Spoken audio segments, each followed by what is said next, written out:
here in a second. It's late, I know, but I can't sleep. So we're going to go live. I figured we'd go live because we can't sleep.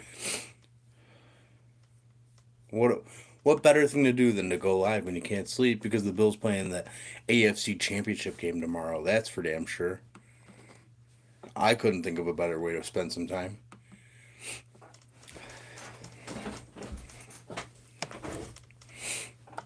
Let's get the comments rolling. See it as we go. See what we got out there. See who's out there. Getting DMs all night, getting text messages. Got some people in the chat.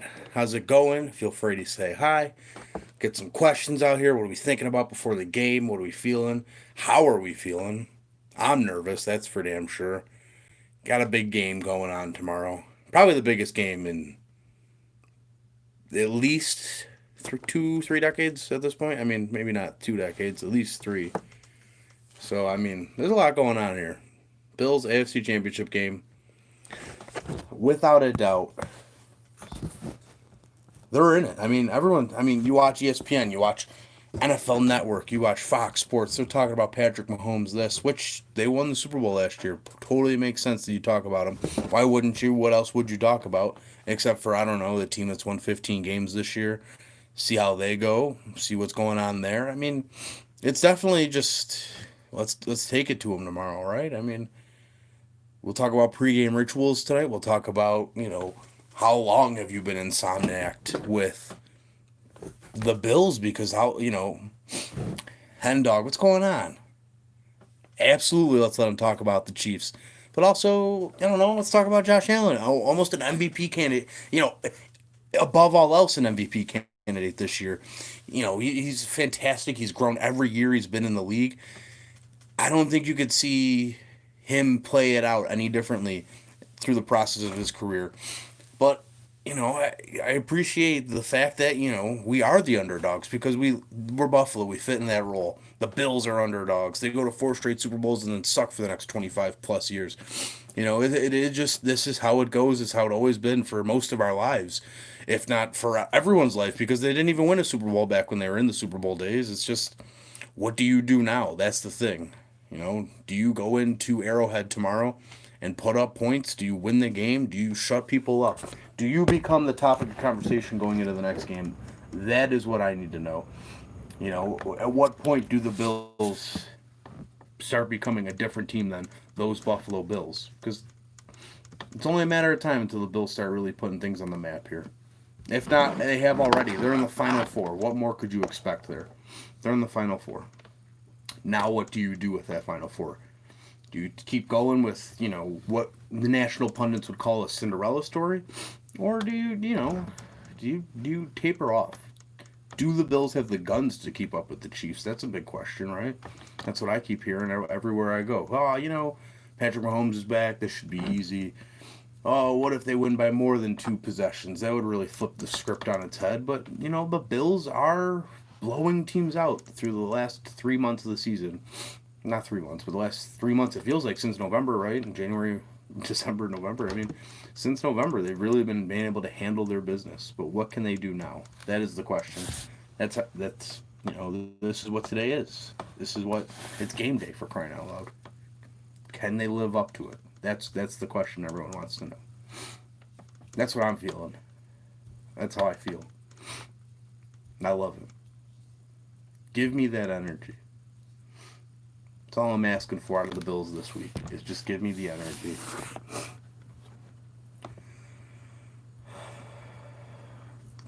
Don't even get me started with Pittsburgh, man. Like, the one team, obviously the last couple of years, Mafia Mom, he is out of concussion protocol. That came out today. That's a shame, but to be the best, you got to beat the best. That's what I keep saying to everyone. To be the best, you have to beat the best, and that's another thing. Back to what Matt's saying here. We got. What do we do from here on out? What? Because the Steelers, the one team that I thought was successful for the Bills. You're 21 years old. You were probably right on the fringe of being able to really grasp what that 04 team was really doing and how far away it felt from when they actually did it. But man, when I really thought, oh man, Drew Bledsoe is going to get us there in '04, then they get their backups in there. Willie Parker blows up, and now we have this whole thing where the Steelers are a wild card team cruising into the Super Bowl there with a rookie gunslinger and quarterback of Ben Roethlisberger. It's tough being compared to a team like the Steelers. I imagine it's even worse when it's in your own house. I mean, if we win, it's a collective sigh of relief from Bills fans across the globe. This just we were able to do it, and I hope we do get to do it because that would be gigantic. If you were able to really pull it out, we could really get it done. Needs to dig in the snack bowl. I agree. Midnight snack bowl. That's what I'm thinking about right now. But yeah, I mean, go into your bag of trips. Let's get Mackenzie going. I read something by Tyler Dunn today. He was talking about how Mackenzie's such a, he had that big game, 3 touchdowns, punt return, which a punt return, I don't care who's out there, starter or second team, punt returns are farthest thing from a fluke. That's a playmaker making a play right there. And then on top of that, you go even further down the line, and you get, excuse my hand, you go out there and you get Kenny Stills to come in here for injury purposes, which, time to show up. Gabriel Davis looks a little hurt. He's banged up. I think that Gabriel Davis is up just in case something happens in pregame warmups. Or, excuse me, Kenny Stills is up just in case something happens in pregame warmups with Gabriel Davis. If he's trying to stretch it out, he can't go, he comes inactive, then you have Kenny Stills. I heard this week, and it was kind of my theory on Wednesday. Well, you guys listen on Thursday, but that was my theory that, Kenny Stills was kind of brought in this week. Or not even this week, but this segment of the season to kind of play the role of Tyreek Hill. And from what it sounds like, he played the role of Tyreek Hill in practices this week, which is a very good sign because I think they're very comparable. Maybe not in size. One's a little bit bigger than the other, but speed-wise, style of play, just the veteran seasoning they have. But I would love to see Kenny Stills out there. Get him out. Spread everyone out. Let's run some great spread plays, get the ball rolling. I always think back to when I have 5 wide out there, that Miami game, and how the Bills offense just ripped apart those defensive backs and really took them to task there. I mean, you had Byron Jones. Xavier Howard was only out there Byron Jones was only out there for a little bit. Did McKenzie play Mahomes? I don't think he did this week. I wonder if they would have left that up to, it definitely wasn't Barkley. But, they have guys that, maybe they had Allen. I mean, maybe not to a full effect. They've obviously already played him. Maybe they had Allen run some scout team with Mahomes there. I mean, I doubt that. I strongly doubt it, but they're as comparable as you could get when you're thinking of, size, stature, ability. So, maybe going against Allen, maybe they don't have to prepare as much specifically to face the same talent as Mahomes, because they kind of have that right in their own backyard there of what they get out of Allen every time. Yeah, right, exactly. Matt Barkley's not out there running and gunning or doing anything close to what Patrick Mahomes would do on a daily basis. Maybe he's got a rate from State Farm, but other than that, I don't think they do anything nearly on the same level in their day-to-day lifestyle for Mahomes to Barkley. Was nervous about the Colts, was confident about the Ravens. Yeah, I mean, I think that's kind of the presence I've been seeing. You scroll through Twitter, you look, Twitter here, there, you see tweets, you see what's going on. People are just, and Jeremy White, this is coming straight from him, recklessly optimistic about this team right now. And I love it because you don't get this. You don't get to go to the AFC Championship game every year. At least not yet. Fingers crossed we get to from here on out. But you don't get the opportunity to do this, play the games like this. Just be optimistic. You got this far. You're good enough to be this far. You played this team, and I don't want to overlook how many people that they were missing. They were missing Watkins. They have a running back coming back from injury who's probably fresh, or, I'll tell you this. They're not giving CEH, Clyde Edwards-Helaire, the ball 30 times like they did last time they played them. He's not getting the ball 30 touches coming off an ankle injury. But people are confident, and I don't blame them, because there was no knocks, and you guys watch. I knock Knox all the time. I knock him all the time. But that play he made on third down was just awesome. I mean, that was the game. That they were able to score off of converting on that third down, and they didn't have Knox. They didn't have Levi Wallace, which I know people love to beat up on Levi Wallace, but my thing I've always said about Levi, he just faced adversity and overcame it constantly. That's his constant thing. You have to really, admire a guy that constantly faces adversity, conquers it, moves on to the next level, faces adversity, conquers it. I mean, a walk-on at Alabama, undrafted free agent at the Buffalo Bills. I mean, and now he's a starter. You have to admire what they put out there, and that guy, Levi Wallace, is just overlooked because of who's on the other side, which is Trey White. A huge, huge asset to the Buffalo Bills franchise. And then John Brown was banged up, Josh Allen had a separated shoulder. No John Feliciano. I mean, the team is completely, I bang on guys all the time, but Cody Ford's one of those guys that I'm like, I don't know if he's always clicking with the Buffalo Bills franchise at the moment. Cody Ford was playing last game. We all know how I kind of feel about Cody Ford. Him out of the lineup, does the team get better? They have, no knock on Cody Ford. I think he can eventually be a fantastic player. Right now, he's not there. It's a tough position. He'll get there. Probably, right? He'll get there, right? Let's see. I love Hughes' comments. I love being the underdog. I love the Hughes comments. Let the other guys get all the praise. Let us sneak up on them. 100%. 100% let us sneak up on him. Kyle Brandt's hype video. Jake was grilling me after I texted him about the hype video. Because I go, you know what? Last week's was a little bit better. It makes me nervous. But I think I thought last week's was better because I'm already at 110% right now. I mean, I'm in the AFC Championship game. I don't think I need a hype video anymore. I'm at a hype video 100 times over. I'm up until 3 a.m. every night. I'm already at max capacity of hypeness. So maybe last week got me going a little more because I was like, whoa, if they win, they're in the AFC Championship game. We could do this. We could do this. We're at home. We got the Ravens. Let's go beat the Ravens. We owe them one from last year when we just barely lost to them, and everyone was like, oh, we blew you out. No, it wasn't a blowout. I was there. We saw it with our own eyes. What really happened. Lewis, what's up? Lewis is in the chat. But yeah, so last week I was like, yeah, we're not the underdogs. We didn't get here on a guest pass. This is our division. This is, 1/4 of the conference is we are one of the best out there. So you go out there, the defense laid the wood down on the Ravens, and I've been at hype. I'm in an AFC Championship game. My team's in the AFC Championship game. I'm not playing. My playing days are long gone. But I'm in the AFC Championship game. The Bills are, at least. They're ready to roll, and I love it. I'm already at the 100. A hype video, I love it. Keep me going, but I'm already there. Maybe I didn't like it as much as the last one. I'm already mounted up, as Kyle Brandt would say. But I love the fact that he's given love to the Bills. Last thing the Bills need is not a hype man. He's the perfect hype man. Lewis, we were just talking about Kenny Stills. I'd love to see what's in his bag of tricks. I would love to see what Dable has cooked up for him. I think Kenny Stills is more of being elevated as more of an insurance policy at the moment for the Bills. I think he's brought up, hey, if Gabe Davis can't go, what are we going to do? You got Kenny Stills there. If he can't go in pregame warm-ups, he's right there. Does Kansas City content any content on YouTube? Because I'm not seeing if I... You know what? That's crazy, because I was fully ready on Thursday. Jake posted the video late, which is okay. There's some technical difficulties sometimes, and just like Levi Wallace, you got to overcome adversity. But the video got posted late. I didn't see one Chiefs fan. I just saw all the love that all the listeners were giving us. It kept me at 100. We're talking about Kyle Brandt hype videos.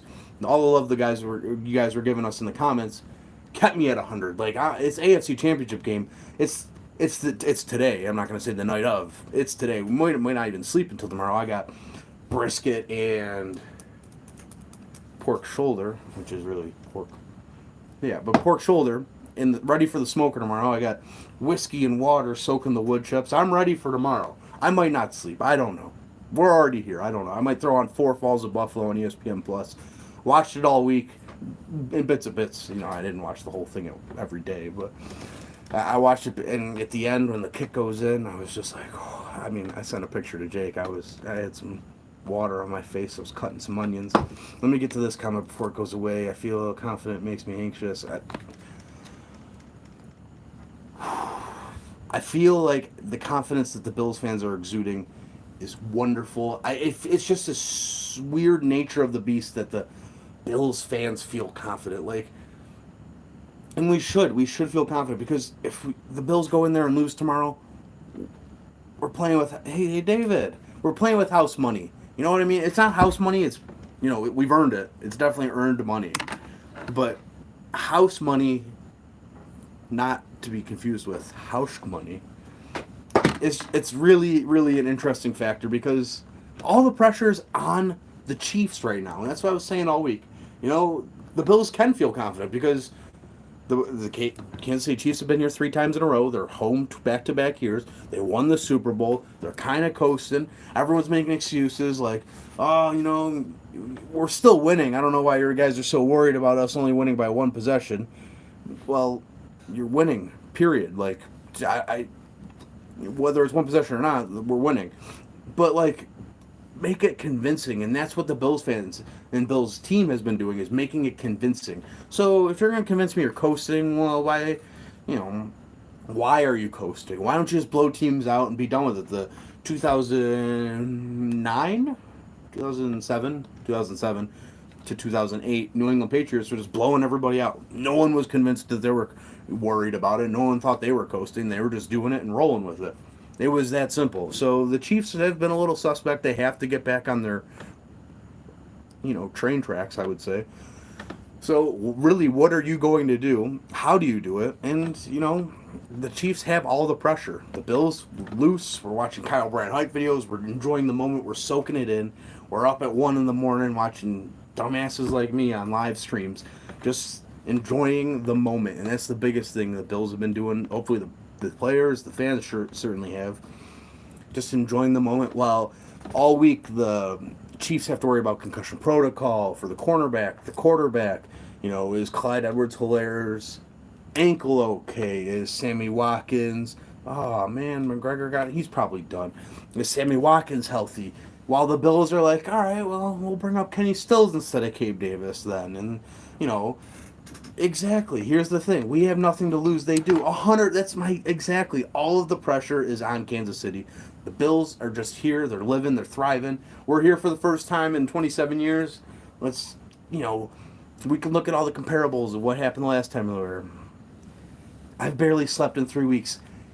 We should make like a text chain because I haven't slept since the Patriots game. I'm up until 4 a.m. every night. I'm watching WandaVision until I barely pass out. I wake up 3 hours late. I mean, I'm on cloud 9. I am adrenaline all the time. I'm texting my fiance at 3 in the morning saying, hey, the last time the Bills were in the Super Bowl, Mario Cuomo was the governor, and now Andrew Cuomo's the governor, and this has to link up somehow. Like, aliens.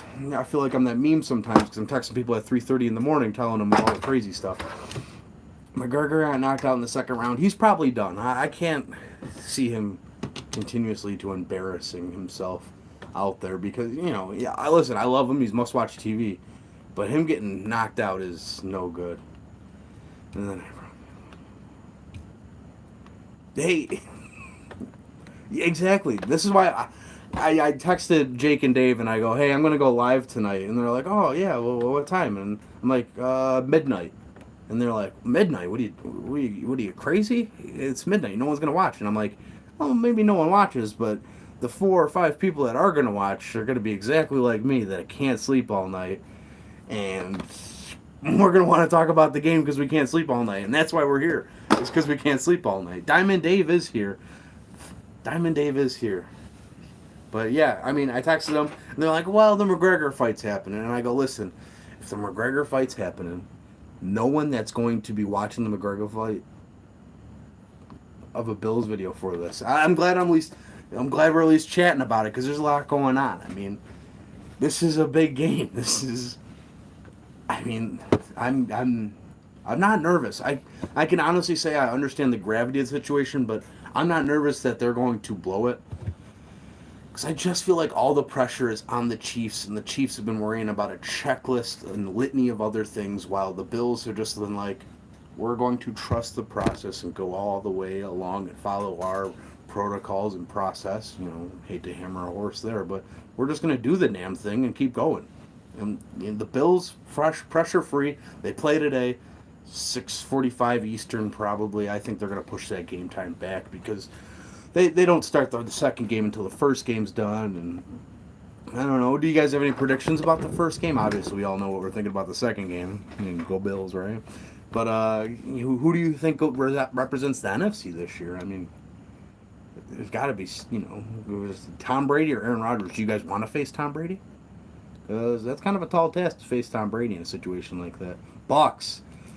Without Antonio Brown, it might be a tall task for the Bucks. That's for sure. I'm not so sure. I think the way that the Packers really took care of it, the situation.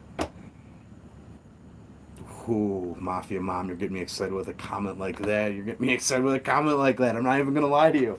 Take time away from planning for the Bills to think about your concussion. Yeah.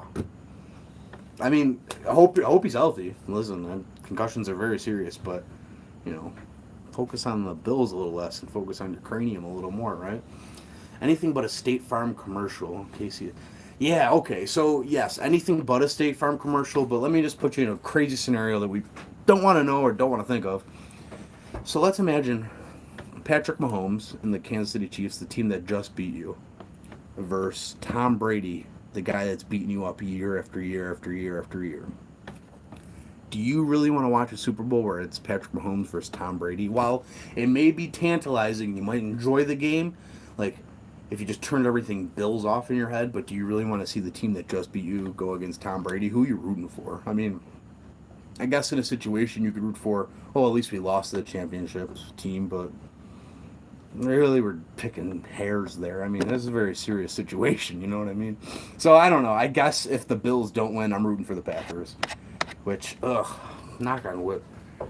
I hope the Bills don't have. I hope I don't have to worry about that. That's for damn sure. Can handle losing to Green Bay in the Super Bowl, but if we lose, suicide watch. I'll tell you what, man.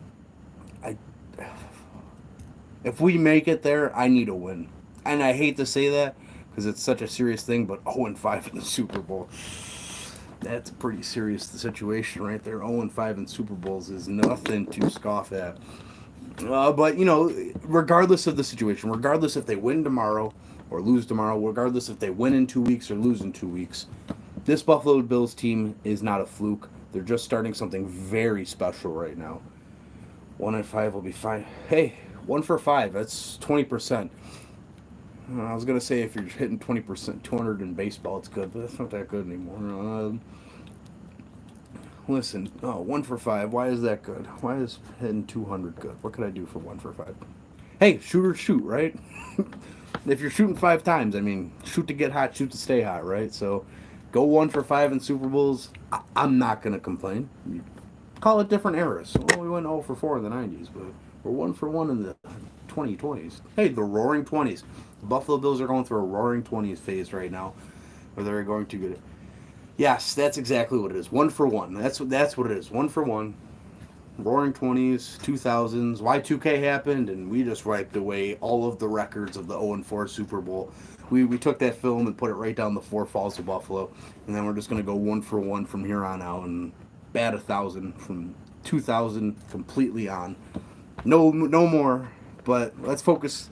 I mean, we could talk about it all we want. I hate what, I don't hate it, but I get it. Because I used to be like that until I rationalized in my head. We can talk about, the next game. I haven't said I don't call the situation the next game, what it really is, but you can talk about the next game because we're fans. They can focus on this game and not get ahead of themselves, but we're not playing in the game. Like I said a little, 20 minutes ago. My playing days, if I ever had them, are long gone, and they're not coming back anytime soon. So we'll just move on from there, and we can talk about this game. We can talk about next game. We can talk about who we want to play. I feel like we are Happy Gilmore, and absolutely, he is a Bills fan. I can't think of his name. Maybe Diamond Dave could look up his name. I can't think of it. I think it's O'Connell or something along those lines. The bottom line there, though, is, we could look at it, David Goliath. We could talk about Happy Gilmore, Shooter McGavin. We could talk about Buffalo Bills, Tom Brady, Red Sox, Yankees. KC Red Zone defense has been lacking. They're awful. Not only are they lacking, they're last in the league in red zone defense, and the Bills are number 1 in red zone offense. Take that to bed with you tonight if you guys ever make it. If we ever make it to bed. I don't know if we will. I will say my extension cord doesn't reach this far. So my phone's at 17%, but when I started it was at 29. So take this and double it, and I can at least do that much more. That's at least another half hour. Who knows? Maybe I'm like, screw it, I can't sleep at 3 a.m. I'm going back live. Who is it? Bill O'Reilly? Fuck it, we're doing it live. That's what I would do. Pumped, can't sleep. That's why we're doing this right now, Mike. Christopher McDaniels. Yeah, I knew it was Irish. I definitely knew it was Irish. McDaniel, O'Connor. That's how the brain works sometimes. Thank you, Diamond Dave. Diamond Dave's a big movie buff. If you guys ever want to get into a Bills movie / matchup podcast thing, let us know. And we're in. Exactly. But Mike, that's exactly why we're doing this. That's exactly why we're on right now. We're talking about it. We can't sleep. You can't sleep. I can't sleep. None everyone in the comments can sleep. That's why we're doing it. Like I said earlier, I texted Diamond Dave and Jake, and I go, hey, I'm gonna do a podcast and keep away from the honey badger. Basically, I agree. AFC underdog. Dave the underdog begins. Fuck yeah, Dave, you're on it. You're on it right now. Dave, come on over. We'll finish up this live stream together. He is on it. Day of the underdog begins. Conor McGregor knocked out in the second round. I don't watch UFC as much as I would like because I'm not paying for pay-per-view, man. It's 2020, we're in a pandemic. I mean, gotta watch it. Take care of your chickens, you know? But it's basically a Super Bowl matchup. I believe that is definitely basically the Super Bowl matchup. I don't believe that the NFC is strong. They definitely have the weaker two teams. Bills are well-rounded. KC's well-rounded. All year, we talk about strength of schedule. Bills are shot up. They are number one in strength of schedule out of teams left. I don't know the exact order, but I know that the other teams do follow. To beat the best, you gotta beat the best, and gotta beat the best to be the best, and that's why we're here. I'm in my undies, can't leave. TMI from Diamond Dave. AFC wins in 2 weeks. That's why I agree. That's what I was saying, to the I believe comment there. The AFC wins in 2 weeks because this is the Super Bowl. This is the pound for pound, matchup versus matchup. This is the big game, if you ask me, which stinks. Diamond Dave has said it for years. Championship weekend is better football than the Super Bowl. And it's a shame because you think of Super Bowl, you think of the biggest game alive, you think the biggest game around, biggest game ever, and yet you're stuck with, probably a lesser opponent versus a team that just got beat up on 2 weeks ago that barely made it out of their strong division, which is a situation nonetheless. Diamond Dave's in his undies. Keep away from the honey badger. We also win. I don't care who's on Diggs. No one is stopping him. I agree, no one's stopping him. McDermott has some revenge from getting Big Red. Shouldn't have fired him.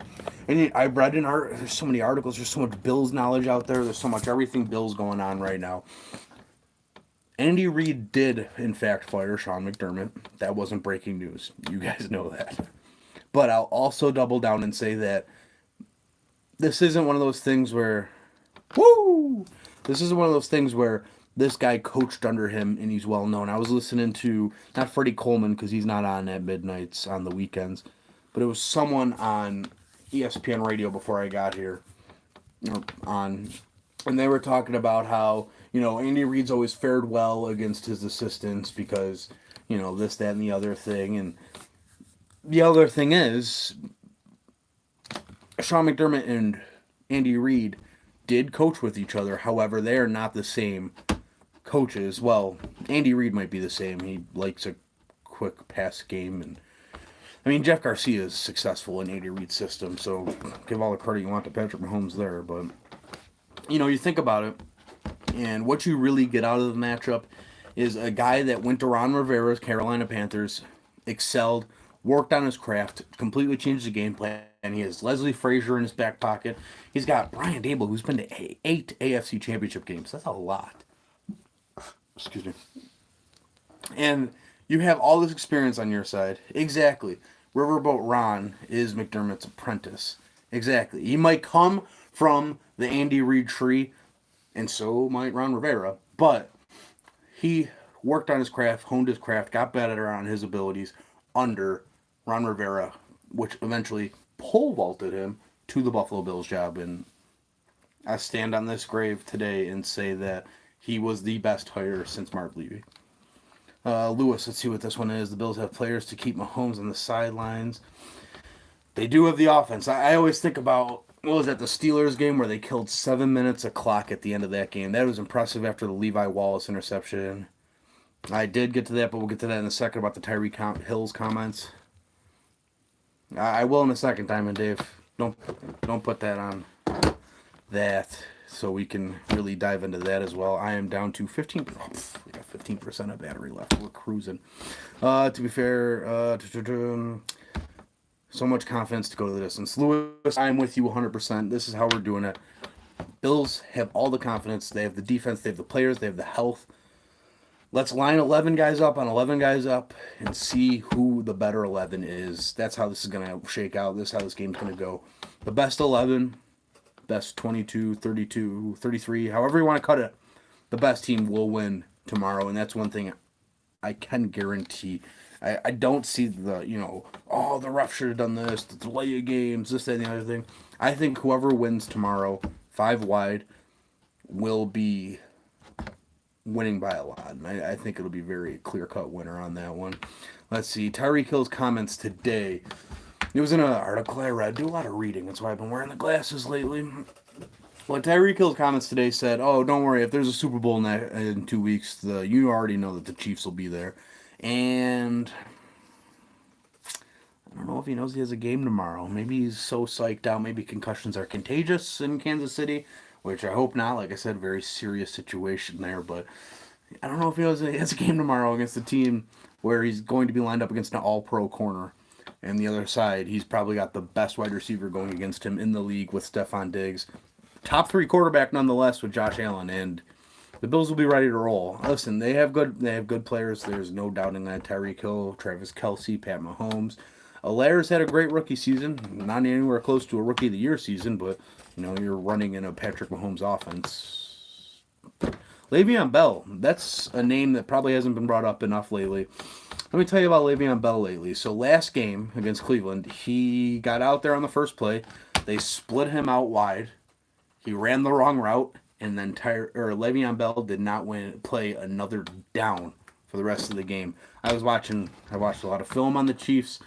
Le'Veon Bell is pretty much a non-factor at this point in the season. Much like first career knockout TKO loss, stoppage in the second round. Well, certainly not his first TKO loss. He lost to Floyd Mayweather in a TKO, but different sports. I get it. But, Tyreek Hill has got a big game. A lot of players on the other side. See how it goes. Line them up. Le'Veon Bell completely out of the realm of the gelling system of the Kansas City Chiefs right now. He's at where McCoy was last year, I would say, if not in a worse situation. Let's go to Mafia Mom. Seemed like he was trying really hard to humble earlier. Exactly, that's what I read too. He was trying, we're facing a good team, we got to do really best. And then he slipped up. I read Ryan Talbot, great friend of the program. Ryan Talbot wrote up that article that I read. He probably wrote up the same article you read from what I read up on that in your comment there. Love Ryan Talbot. Always love his stuff. I was going to plug his YouTube, but we'll get that when you get him on the show. Because we might have something special for you next week if the Bills are able to pull something special off today. But like Diamond Dave said, the day of the underdog has begun. Dustin Poirier knocks out Conor McGregor. Now it's time for the Buffalo Bills to go to Arrowhead Stadium, give the knockout blow to the Kansas City Chiefs, and see where the chips fall. Let's see if he's anything like watching sports. I know cocky players get karma coming. Ooh. He has more than just cocky karma coming to Tyreek Hill there. He's got plenty of karma lined up. Cocky karma's going to have to get in the line and see how that goes. Darrell Williams can kill us. Watch for him. He had a great game against the Browns. Darrell Williams has killed us in the past. He'll kill us before, and hopefully it stays that simple. Did you watch a bunch of Casey film from this year? I watched this year and last year at nauseum. I'm going to do a little slide to grab a drink real quick.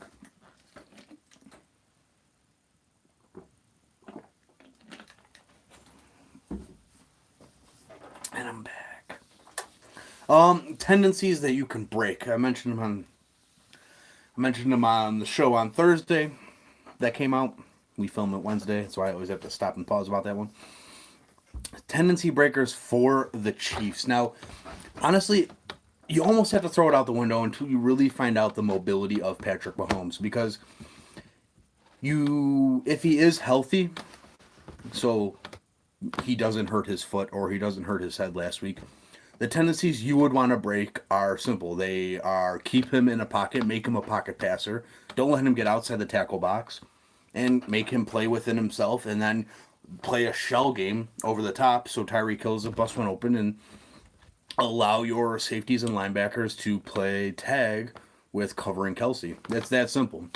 Now, if he's not healthy, you almost want to flip this on its head and do the exact opposite. You want him to roll out. You want him to have to plant and push off of that back foot and really try to see how he can throw. And if you're the Bills, you're going to come out there early. You're going to test him. You're going to really see how this works. And that's the bottom line. You have to come out here. You have to test him, and you have to see what kind of Patrick Mahomes you have out there. Do you have a speedy Patrick Mahomes that can get out there, be mobile?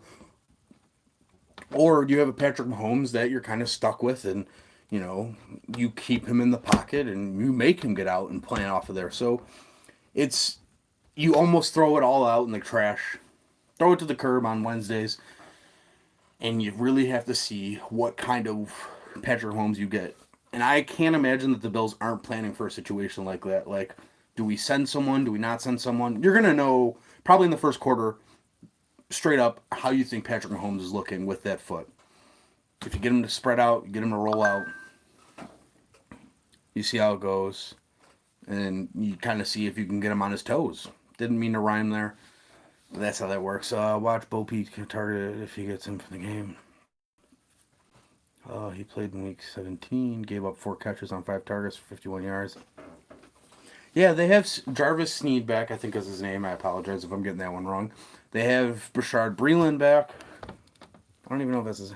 I've been on here for 40 minutes. I'm starting to get a little fuzzy in the brain, plus the insomnia for the past 2 weeks. But yeah, I believe his name is Bashard Breeland. Ooh. But yeah, they're starting to get healthy. The Chiefs defense starting to get healthy. Now, when you saw him in week 6, Sneed was out. Tyrann Mathieu was playing more of the slot role there for them. Now I believe it was Hendog here said earlier in the comments, you have to really watch Tyrann Mathieu and see how he works, see where he goes. Are you partying tomorrow for the... Yeah, what are you partying with tomorrow? What are you guys doing for the game? Now that we have a good number on here, what are you guys thinking for tomorrow? Do you guys have some pregame rituals? Do you have a snack you always wear? You have a jersey you always wear? Do you have a certain spot you have to sit for the game? Is there a certain drink you have to make? I personally sit outside with my buddy Wes, Jake, and my fiance comes every now and then, but she mostly sits in the house. But no one else is allowed over, and we sit outside and watch the game. We've been doing it every time they've won. We've started in September. Now, I work with the West Coast a lot, so on 7:30 I usually get out of work, 7:38. The Kansas City game, the Tennessee game, I was not able to sit down and do my pregame ritual for those games because I was working, even though I'm working from home right now. We lost those 2 games. I'm crazy. We had a windstorm when they played against Arizona, a windstorm. We're outside putting pool covers back on. It was a mess. I did not get a chance to sit outside for that game because of the windstorm. So every other game, snow, anything. We sat in rain. I bought a pop-up tent for this situation. We watched it outside. I'm popping champagne for the Broncos game. I have to watch the game outside. It's cold. I wear a winter jacket. We wear gloves. We have hot food. We've got a space heater. We just do what we can in order to maintain the tradition of standing outside. And hopefully it works again tomorrow because I'm smoking all morning and we're going to watch it. We always switch jerseys each quarter. Whoa, I like this one. They start struggling a quarter. We go back to the last one. And of course, AFC t-shirt underneath. I like the jersey switch. Musical chairs. I like the musical chairs of jerseys. Let's see. Superstitious AF. Same shirt and shorts with my Allen jersey. Plus my dog's jersey on him. And don't bother me. Low battery. They're giving me a heads up on the phone here. I think I'm at 10%. I already know it's low battery. Don't give me a notification. But I like the fact that, Mafia Mom's doing a jersey switch. Maybe Hen Dog and his dog can do a jersey switch, just to make sure that, keep the vibes going if they're having a hard time tomorrow. Maybe you guys need to do a jersey swap, keep that kosher on that end. I think I'm going to plug my phone into my laptop real quick. I wear the same Cole Beasley jersey. Big Cole Beasley fan here. You don't have to ask for me twice. Love Cole Beasley, no doubt about it. Listen, if I needed to wear something every game, it would be just the Bills hat. I wear the visor recently, last couple months. I've been wearing the Bills visor. But honestly, now that I'm thinking about it.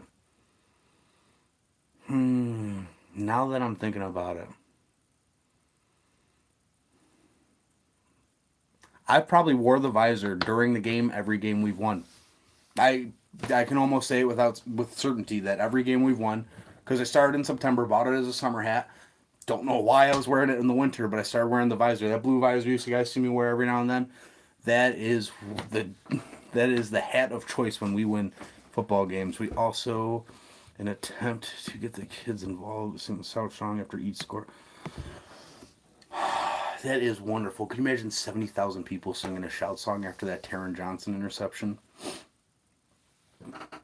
Everyone has a snack. It worked. They loved it. Bills Day. Love it. Can't eat during the game. Me neither. I'm smoking all this meat tomorrow. If that's not done by the big time, like if it's not done at least like 45 minutes for me to eat before the game, I won't touch it. I was smoking in September and October. We had a nice day in November for the Seahawks game. It was a beautiful day outside. Got great weather for that. Felt like 67,000 fans. It sounded like 67,000 fans. That's for darn sure. I gotta get a charger. I don't want this to end. I'm having too much of a good time. Let's check here. I might have an option there. I know this is bad radio. Bad radio, I know. Bad radio. Let's see. Does this fit into any of these? No, why would it? Why would it? Oh, wait. Oh, wait. It's not charging. It's not charging. All right, we're gonna eke this out. Oh, it doesn't actually go in there. All right. You know what? I have another way. I might have to hop back on and hop back off again, but we'll figure that out as well. All right, let's see. Felt like 67, 100%.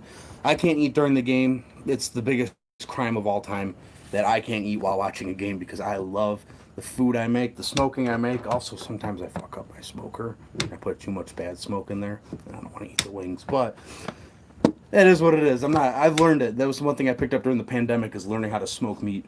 That was one thing I wanted to learn. It seems like I learned it. I did just enough to keep it going there, to have it roll over into the championship game. I have one quick idea. Just give me 1 second. I'm so sorry I keep doing this. Don't worry, I'm still here. Grabbing a charger.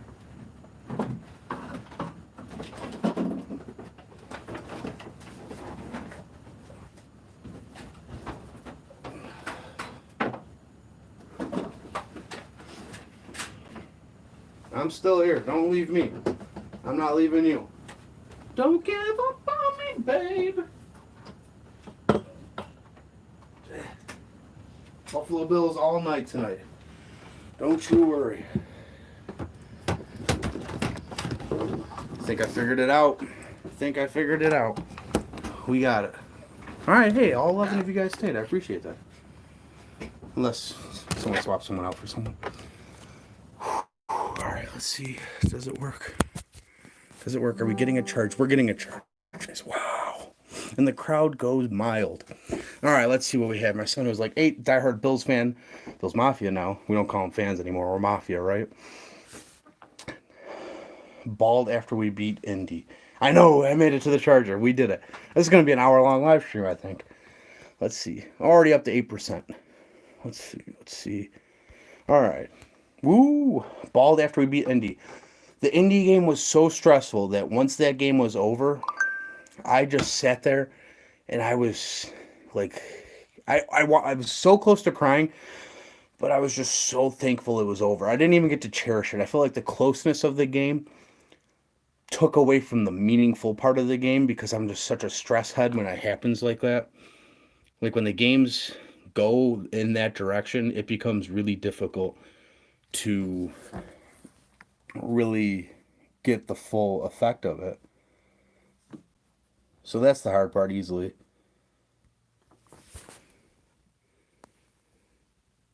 I was like, oh boy, here we go again. It's exactly how I thought I felt. Does this work? No, it doesn't. I'm still. Even if Colts caught it, they were still a couple yards short.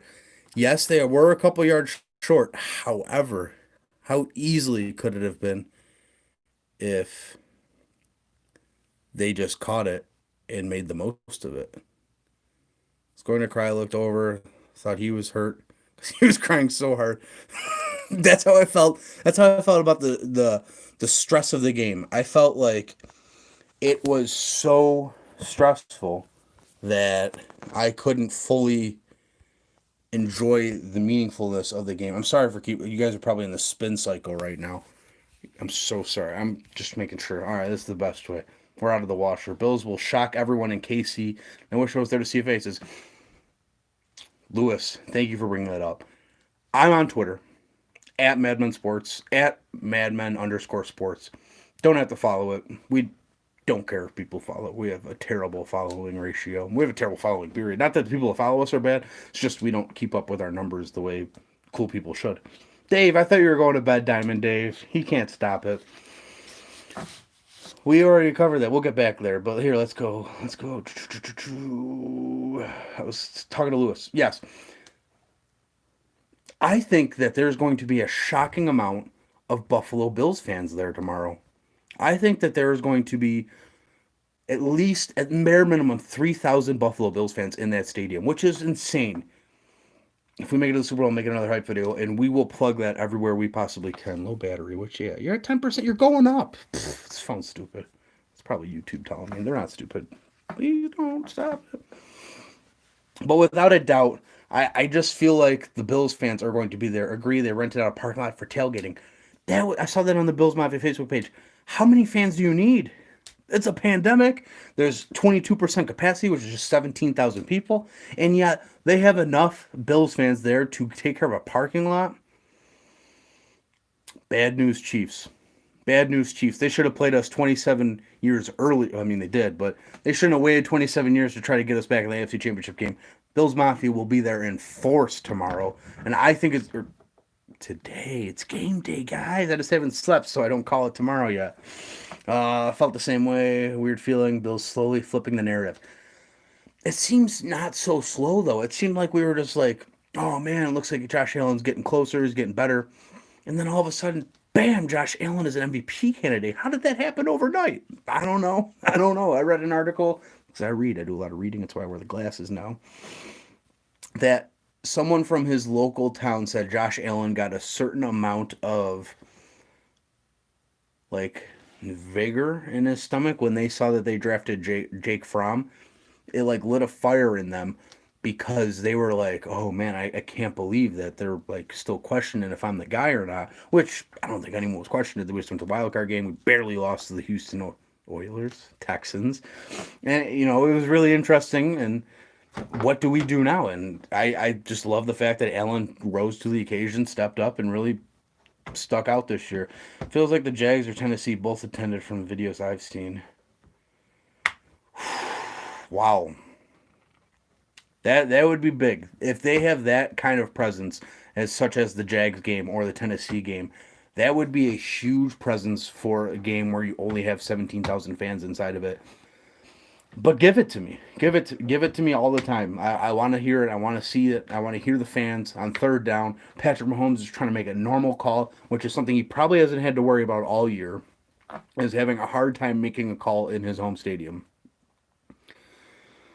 Buffalo fans overtook the stadium. We show up. We always will show up because Bills Mafia is everywhere. We're not called fans anymore for, obvious reasons. I still like to call them fans, but Bills Mafia likes to be called Bills Mafia, and they show up and they take over your town, And that's just how it goes. Going to be surprised when all that blue in the stands. I'm going to be surprised when I see all that blue in the fans stands. And I've seen flights. I've seen videos on Twitter of flights being mobbed. I've seen videos of them doing the shout song on some flights. I mean, the baggage claim they're doing the shout song. It's been an impressive amount of videos that I've seen out there. I follow yards per pass on Twitter. I think it's some of the best content out there for Bills fans. I'll plug that seamlessly. Without a doubt, I'll plug yards per pass. I was at NCCC back in the day. That's when I started following yards per pass. I've been following yards per pass since the beginning of my, I don't know, college career. I'm far out of college now, but I've been following him for years. He's at the game. He said a surprising amount of Bills fans made the trip. Bills fans in the stands, Bills Mafia in the stands, taking over the stadium. Love to see it at Arrowhead. I know people that I've known for years. I have two different groups of friends, like personal friends, that I have gone to the game with groups of four. It's going to be awesome. Love it. Want to see it packed. Mike from Buffalo, plus had a flight. Went through stuff. Overwhelmed with Bills fans. Oh, goosebumps up and down the spine. I love it. Dave, I'll give it to you until you fall asleep here. Who takes Gabe Davis' spot? Stills Davis? Why would he take his own spots? It's like the Spider-Man meme of him pointing at himself. Or Roberts. Hopefully not Roberts. No offense to Andre Roberts. If you're watching, go to bed. You're not Gabriel Davis, which is crazy to say. And I remember sitting in this room in particular thinking or talking after the post draft and saying, I think Gabriel Davis is the best draft pick we had. Hate to pat myself on the back. Love that I get to pat myself on the back about the Gabe Davis thing because I think he was by far the most impactful rookie. And I'm slowing down because I'm trying to think of it, but I really do think Gabe Davis is by far. I mean, he led the team in touchdowns until Diggs's touchdowns, I think. But for a while, most of the season, Gabriel Davis was leading the Buffalo Bills in touchdowns. He is by far the most impactful rookie of the Bills. And I'm loving that I got that one right because I thought he had huge potential. But who replaces him? I think they try to not replace him until game time, and they just try to see how it goes. I think Gabe Davis is trying to go. He was questionable. He practiced in limited capacity on Friday or Thursday. Friday, definitely Friday. And I think they're going to let him go in pregame warmups. If it's still bothering him to the point where he can't play, Stills is in there, and we're going to go five wide and act like it's seamless. Because if you get a chance to put your best rookie, Gabe Davis, on the bench for an injury, and then you get to push in a guy like Kenny Stills, I think it's a pretty seamless transition there, and you're lucky. I hope he goes. I agree. I love the fact that people are excited about Kenny Stills. I would be so excited about Kenny Stills too. I like him for the future. Oh, that's a great. See, I'm so nearsighted. Bass and Jackson. Jane Jackson's great. I wouldn't put him above Gabe Davis, but I love the Tyler Bass because he was lights out this year. Tyler Bass and Gabe Davis, co-MVPs. Only got one hand because I want to make sure I don't crush my charger while I'm on this right now. But yeah, I'd love to see Gabe Davis. I love that people are excited about Kenny Stills, but Gabe Davis and Kenny Stills are two different elements of this offense. Think about it as like this. Gabe Davis is something that this team lacks. It's something that we tried to force feed with Duke Williams. However, you get the Kenny Stills out there, and he's not that far off from Stephon Diggs, and he's not that far off from Isaiah McKenzie, and he's not that far off from John Brown. They play a lot of 11 man, or I don't know. My brain's fried. I'm screaming for 15 minutes. They play a lot of. They try to go five wide, but not necessarily with five wide receivers. They try to go tight end. They try to go running back. They try to go wide receiver. They try to really get a good mix out there. I think motion's going to be a huge key for this Buffalo Bills offense tomorrow. I think they're going to start Singletary on his pocket, spread him all the way out, bring him back in. Boom, we just read the coverage. We get to see if it's man or zone. You know for sure, and then you go there. Diamond Dave, have a nice night. I'll see you tomorrow. He's texting me about Bloody Marys while I'm on this 53-minute live stream. Come on, man. Camera integrity. Oh, I'm joking. He wants Bloody Marys. I'm not a big Bloody Mary guy. It's too much tomato juice. I'll probably just drink the vodka. Save the tomato juice. I got the wood chips sitting in some black velvet and water right now. Big water guy during the games. I can't drink. I know it seems like a really crazy thing. Man, you can't drink during the Bills games. No, I get so worked up and I'm talking so much and I'm walking and last game against the Ravens, I might have walked around the house at least 10 miles. I was putting miles on my legs. Like I was pacing all over the place. But I need water come to game time. Got to keep the pipes clear. Got to keep the clapping going. I get burned out if I'm not drinking water. If I get drunk during a game, I just feel like I'm not really watching the game. I know that's just me. I drink up. I don't care. I mean, I might. The thing we do have is one of the game day traditions. Coming back to this, we have Arnold Palmer's every time. Don't you worry. I'm trying my best to get something cooked up for that. How about this? Who do you think the Bills will put in at tight end? Touchdown Jesus or Knox? Think about that. I think they go with Knox. I think Lewis, you might have missed this one. I'm a big fan of what Knox was able to do in that Ravens game, and I've knocked him 100 times, and he's probably going to make me eat my words, and he's going to make a mistake because that's seemingly how that constantly goes with Dawson Knox. But he made a huge third down play for the Bills in that Ravens game, and I think you got to go back to him. Pacing. I mean, pacing is such a huge thing. I put miles on my legs. I'm not even being sarcastic. I mean, that was a hell of a day. I was exhausted. I'm so glad it's on a Saturday. I'm glad that I'm smoking meats tomorrow because if I'm pacing like that tomorrow, I'm gonna be exhausted the next day at work, especially if they win. And that's something let's all collectively, all however many are on right now. I can't even see it because I turned the light down on the phone. Let's all just sit there and think for a second how crazy it's going to be. We're not sleeping now. Imagine how crazy it's going to be sleeping for the next 2 weeks if they win. I mean, no matter what, we're not sleeping tomorrow night. If you're not sleeping now, we're going to have a hard time sleeping tomorrow night. But if they win, I mean, the next 2 weeks, job productivity goes down. We're not sleeping. We're thinking about one thing, and that's putting a ring on Stefon Diggs. Never heard of her, and I never will, unless they, hopefully I do. Eventually, I'd like to get back to that lifestyle of 8 hours. Have I ever been an 8 hour guy? Different podcast, not today. Yeah, but I think Lewis, back to your point, I think we go Knox. And that's kind of what Mafia Mom's talking about here. They have trouble with the tight ends. They have trouble in the red zone. When you get in the red zone, all bets are off. You got everyone's out there. You get to go in, use whoever works, use whoever works. I think you could see Knox slip out a lot. I think you could see a play where they're faking Allen in for a touchdown run, and he just cops up and pops it up with a tight end pop pass, straight out of the double wing offense to my high school team. It's a very fascinating situation. I'm really looking forward to tonight. Well, how many hours away are we? What do we got on this MacBook? 1:30. Wow. Knox TD throw? Might be onto something. Might be onto something. I like that. How many hours away are we? Let's see. 12 plus 5. 17 hours away. There was a great fan video from years ago when Buffalo Mondays sucked when Bills lose. But when they win, Sundays don't matter. I'll tell you what. No matter what, I'm proud of this team, whether win or lose later today, 17 hours from now. I mean, Mondays don't matter. Mondays don't matter. Mondays haven't mattered since at least the Arizona game. And I'll tell you what, this is a little personal. I was so distraught after that Arizona loss that I thought if you would have told me then that I wouldn't see the Bills lose again until earliest January 24th, I would have looked at I really wouldn't have believed. I swear on everything, I would not have believed you if you told me after that Hail Mary that I wouldn't see the Bills lose until at least January 24th. That would have been nuts. Wouldn't have believed it. D-Hop and fantasy. That's a touchy subject. I'm off the charger. I got it at my disposal. I'm back up to 15%. I'm a wild card right now. I want to put it down, use my hands. I'm a big hand talker. If you guys watch the show, you know that. Oh, but yeah, I mean, I have DeAndre Hopkins on my fantasy team too. I would have rather had a win there. But I took a fantasy win. That's sometimes how the cards lay.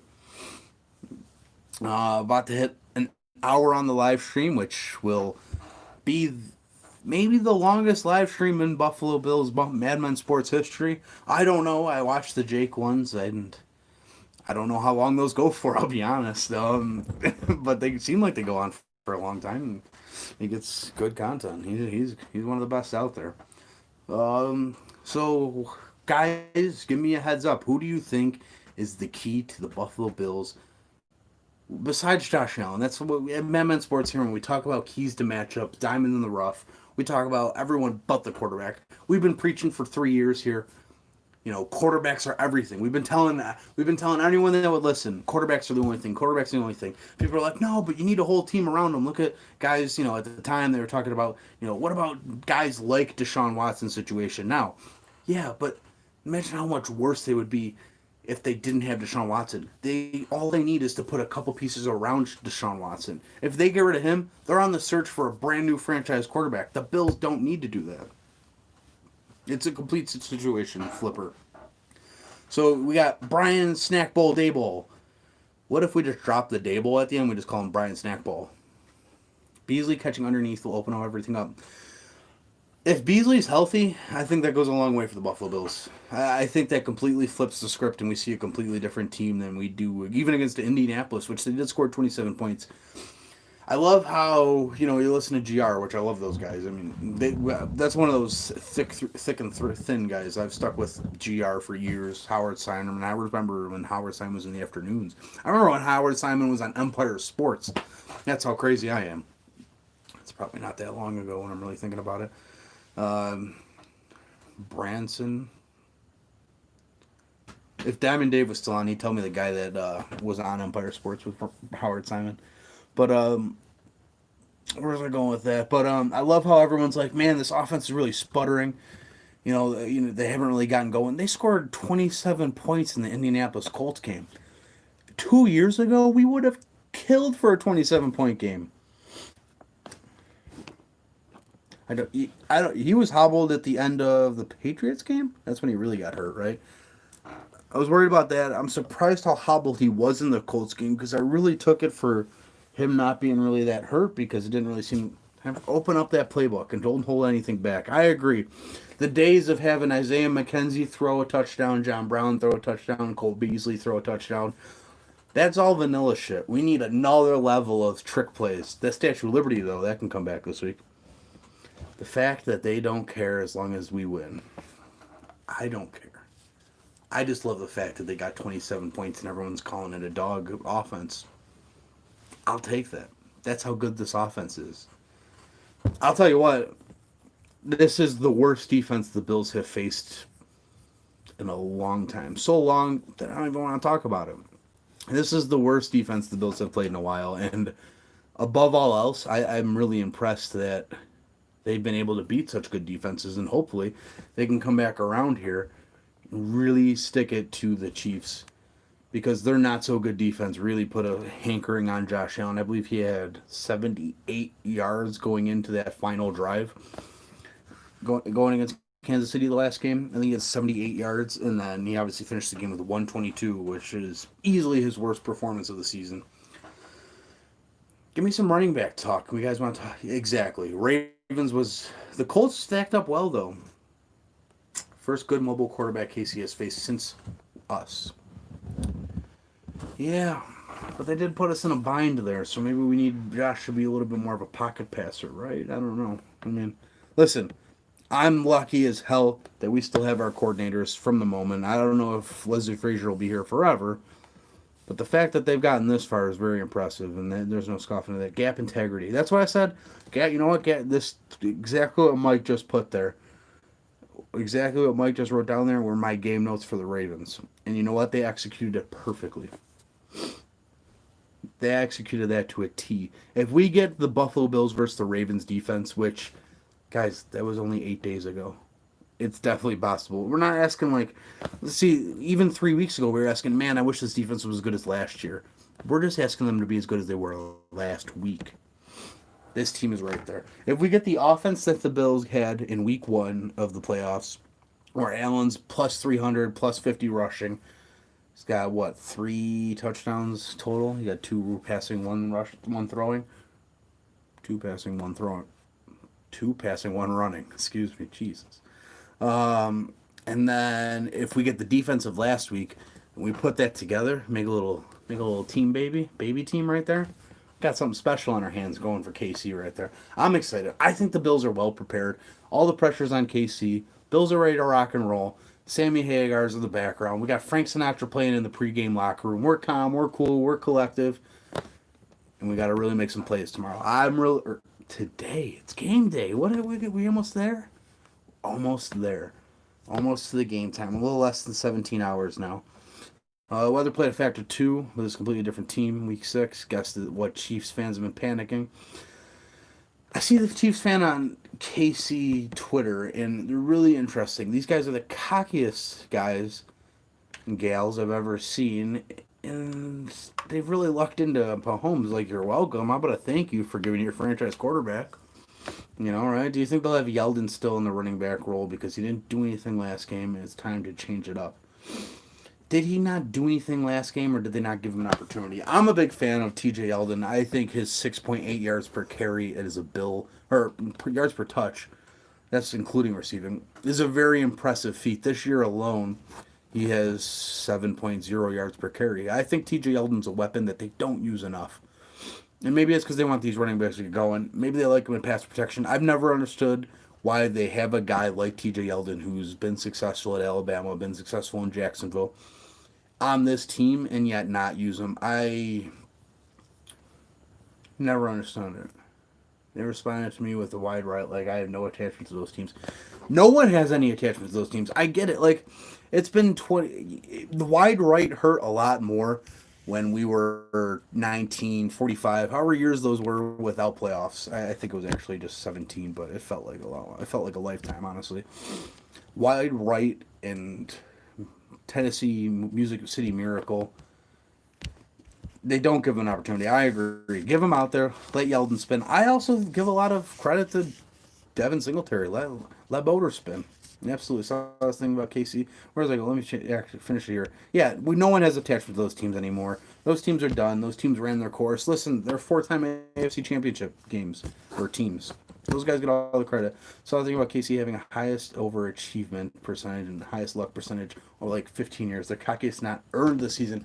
That's another thing. Last year, their defense was on fire heading into the playoffs. This year, complete opposite. They're skating into games. Maybe they're taking their foot off the gas, but like I said about an hour ago, if you're taking the foot off the gas, you should still be blowing teams out. The Patriots in 2007 were blowing teams out, taking their foot off the gas, and they were still winning by wide-ass margins. The Chiefs are broken. He has the most dropped interceptions. Well, we're all throwing stats out there. How about this? If the Chiefs ended all of their games at halftime, they would be 10-6. They're not quick starters. Obviously, they're still winning 10 games, but that also comes down to strength of schedule a little bit too there. They're not quick starters. If you're able to get out there, you're able to make some moves there, put up points, make them chase. Make them chase. That's what I want. That's what I want tomorrow. I've been looking all week for what I really feel like. It'd be cool to have X Factor having Eldon in, but not a lot. Not a lot of carries. You don't want to run. I'm going to guess. Not a lot of run plays. Not a lot. Mahomes led like 4 worthy plays in week 6. Kind of defensive fail capitalizing. Listen, Josh Norman's better this year time around. He's been more comfortable in the situations. No, that's okay. Don't worry, Mike. AJ Klein's more comfortable in the situations. No Matt Milano last time around. Last time around, we let him off the hook. Message retract. You don't have to do that. You can keep it there. Hey, we're in a stress. Hey, we're in a safe space, Mike.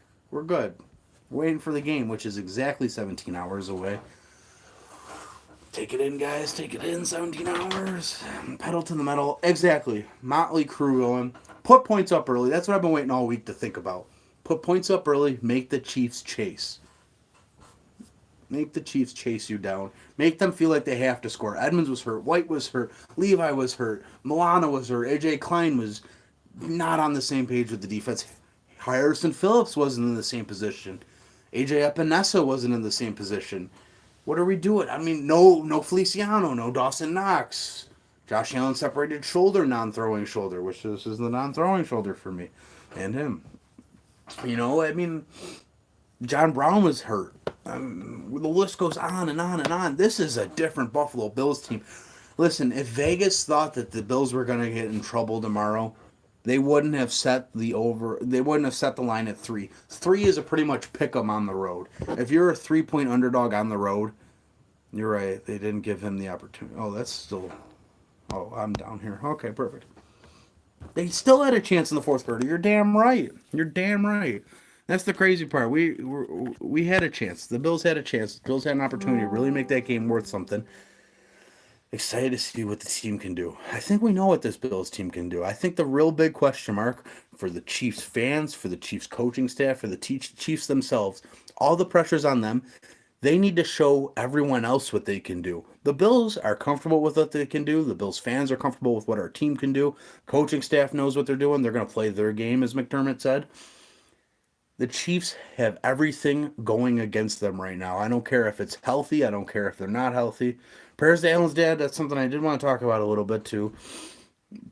Yeah, I definitely let's get into that. I don't know if I'll be on forever, but we're definitely on right now. We're hot right now. We'll keep the ball rolling here. But yeah, I mean, the Chiefs have everything against them. Like Mafia's mom said, the Chiefs have, Patrick Mahomes in the concussion protocol week, taken away from film study, taken away from getting ready for the game, getting his body right, getting the same game routines. He's got different things going on there. There's just everything all over the spectrum for the Chiefs are happening. Benemy might get a head coaching job. If he's not, he's probably bummed he didn't get a head coaching job. I mean, the list goes on and on. Sammy Watkins, hurt or healthy. Brashawn Breeland, hurt or healthy. Snead, back, but is he healthy? CEH, can you trust the rookie to go out there and make plays with a bum ankle? The list goes on and on. While the Bills are just sitting here thinking, you know what, we're here. We're going to go take this from them. This is our team. Hey, and the refs might be, hey, maybe we need to protect this quarterback. Maybe lay off in the pass rush a little bit. But yeah, Josh Allen came out today. Josh Allen's dad's been in battle with COVID for the last month. Was recently hospitalized. None of my personal business. That is what it is.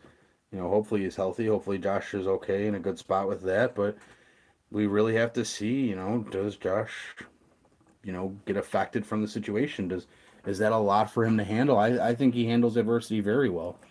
But, that's not for me to say. That's not for us to really, dive into to say, man, come on, you got to be better than that. But, there's some real adversity in the world and guys are playing through some things, so hopefully he's okay. Hopefully his father's okay. I don't know if he's fully recovered. I haven't read the reports on that. I tend to not really get too deep into situations like that. But if he's healthy, that's great. And hopefully, clear eyes, full heart, can't lose. That's the kind of situation we're rolling with tomorrow. I'm excited. I'm definitely excited. The Bills have everything working for them right now. They're healthy. They have fleecing. I mean, the list goes on and on of guys that didn't have and do have now. Guys that were hurt and not hurt. List goes on and on. Bills are thriving. Bills offense thriving. Bills defense coming off their best game in over a year. Bills fans should be through the moon, through the roof. I mean, be on cloud nine because in 17 hours, it's showtime. The lights are going to be on. Bills fans are going to be experiencing something they haven't experienced in at least 27 years.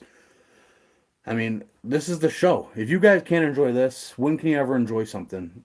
I remember last year against the then formerly Redskins, the Washington football team. Now, everyone was upset that we didn't beat that team by more. And, I kind of put my foot down on the show and said, at what point do you just start enjoying football? They won a game. They won 10 games last year. They won 15 games this year.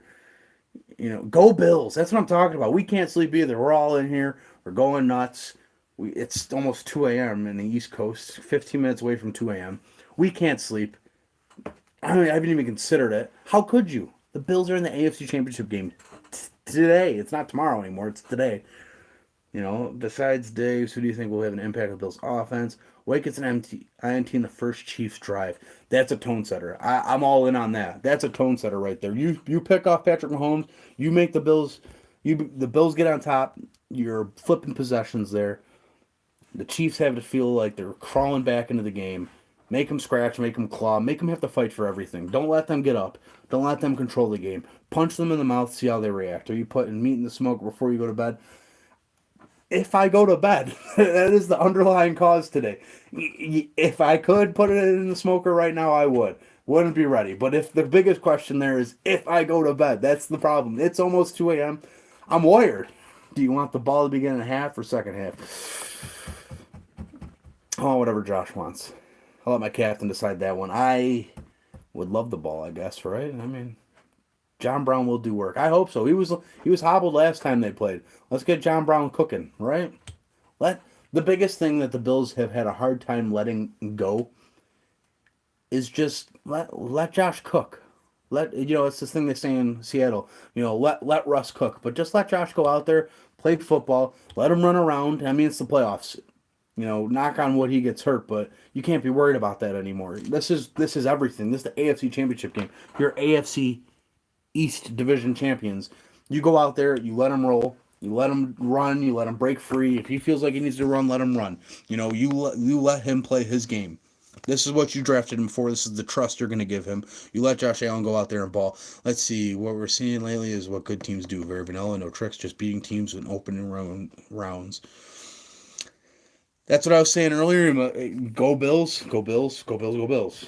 As Go Bills said, Go Bills says, I think you see a ton of pre-snap motions tomorrow. I think you really, there's no way you let you have, as Hen Dog have been saying, Tyrann Matthews in the game. That's a guy you got to watch the whole time. You are able to uncover disguise coverages and disguise blitz by getting a lot of pre-snap motions out there. Are you in man or are you in zone? Who's on who? Is this running back? Is this safety coming down on the running back or is he blitzing? You really uncover everything by doing a lot of pre-snap motions. The Bills, I believe, in the beginning of the season, at least for the first 10 weeks, were number one in the league in pre-snap motions. You go to your tendencies. This isn't one of those things, you think about what the Ravens did last week. And, it worked for them to a point, but also this is the spotlight. This is the Final Four.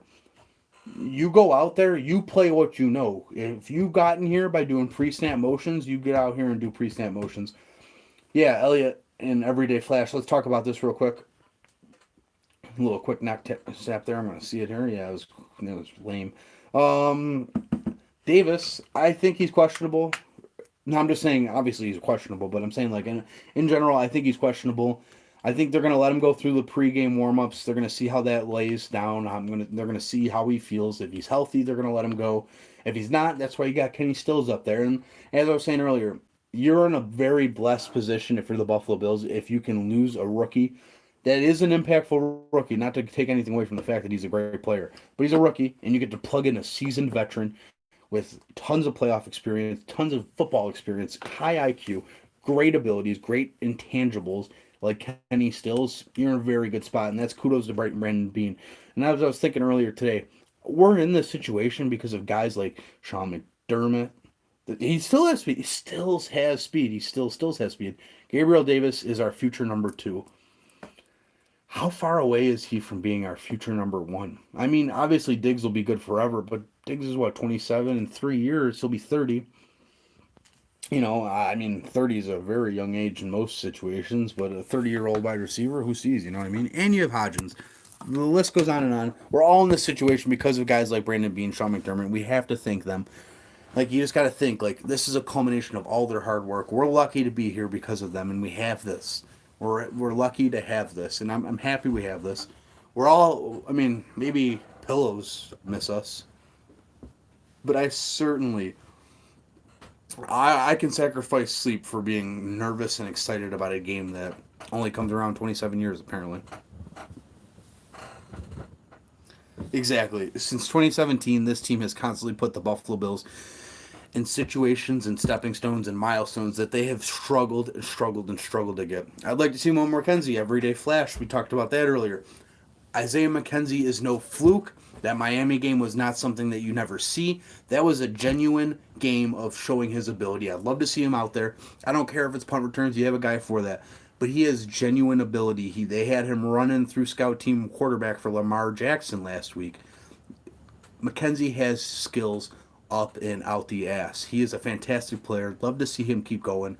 I hope the Bills are able to retain him when all things are said and done. That's something whenever this season ends, hopefully not tomorrow, whenever the season ends, we'll all have to sit down together, have a long video about what we're going to do with the salary cap, because it's supposed to go down. It sucks. Bills are good. Now they're about to get handcuffed with salary cap problems. Figured I'd stay up now, then I will sleep in tomorrow. Yeah, right? Stay up now. Keep it rolling. Sleep when you need to, because sleep is such an afterthought right now. The Buffalo Bills forefront of the frontal cortex. I don't know where the brains are. I do something else for a living that I sign a lot of non-disclosure agreements to not talk about. But I'm not a brain surgery, so I don't know where that is. So, hopefully the Bills, don't do things like that. So, you know, they're smart. They're sleeping. Let the Bills sleep. We'll watch guard. We'll talk about what they need to do. Let them get the rest, right? 15 yards average in his career. That is incredible. That is pretty incredible. That might be a record for, mass amount of touches he does get. We have the most expensive D line in the league. There are ways to solve salary issues. Hey, NDAs, man, they're scary because you're definitely not reading the whole thing. I signed like five. I did not read any of them. I just signed my name and said, "Yeah, I'll work." Yeah, see, do whatever you want, but you can't talk about it. With the most expensive D line, that's something that's really interesting though, because I'll be honest, I don't know if you guys know about this, but Starla Tulane not here right now. I don't know what they expect to do with him when he comes back because that guy's owed $12 million, and he's locked into $12 million because of the restructure. I'd like to see Knox have his best game as a pro. That's something we talked about Thursday's show. Love to see Dawson Knox be a huge playmaker for this Buffalo Bills offense because I don't think that's someone that the Kansas City Chiefs respect, but you could really get the best out of him and really see how that works. Really bust it down. The city's not sleeping tomorrow if we win. I said that earlier. I don't know what this city, what this town, what the Bills Mafia is going to look like if they win. It might burn down before the Super Bowl even starts. Knox is a big X factor. Yeah, I don't think it's something Kansas City respects, but I think the Bills have the ability to utilize him in many different facets. I think Knox's best abilities isn't downfield. Using Dawson Knox is their speedy linebacker is out. He only plays 20% of the snaps, but he does have bring it on those 20% of the snaps. But what I was saying about Knox was I think his best isn't down the field. I think his best is within the first 5 to 10 yards. Get him the ball quick. Let him make a play. We think about that Cincinnati game where he became an angry run icon, and we think about anytime he's ever stiff armed someone into the oblivion of NFL stadiums. You get Knox the ball in the first 10 yards of a play. I keep going back to that third down play against the Ravens. We don't win that game if Knox doesn't make that play. Knox is someone that I've learned to respect for what he is and not expect what he isn't. You really have to go with what he is and not go with it. But you have to really get with him in that first 10 yards. Don't let him think about catching the ball. There's a reason why at Old Miss he was never a touchdown getter. You just get him the ball, you let it roll, and then you let him make the play with the ball in his hands. Agreed. Love to see Knox have a productive game, catch the balls that come to him, the easier ones. Yes, that's exactly what I mean. You don't chuck it downfield to Dawson Knox. You let him come to you, keep it close, keep it tight. Hey, Dawson, turn around, catch it, go punch someone in the mouth. My biggest concern is Kelsey and our defensive coordinator playing it too safe.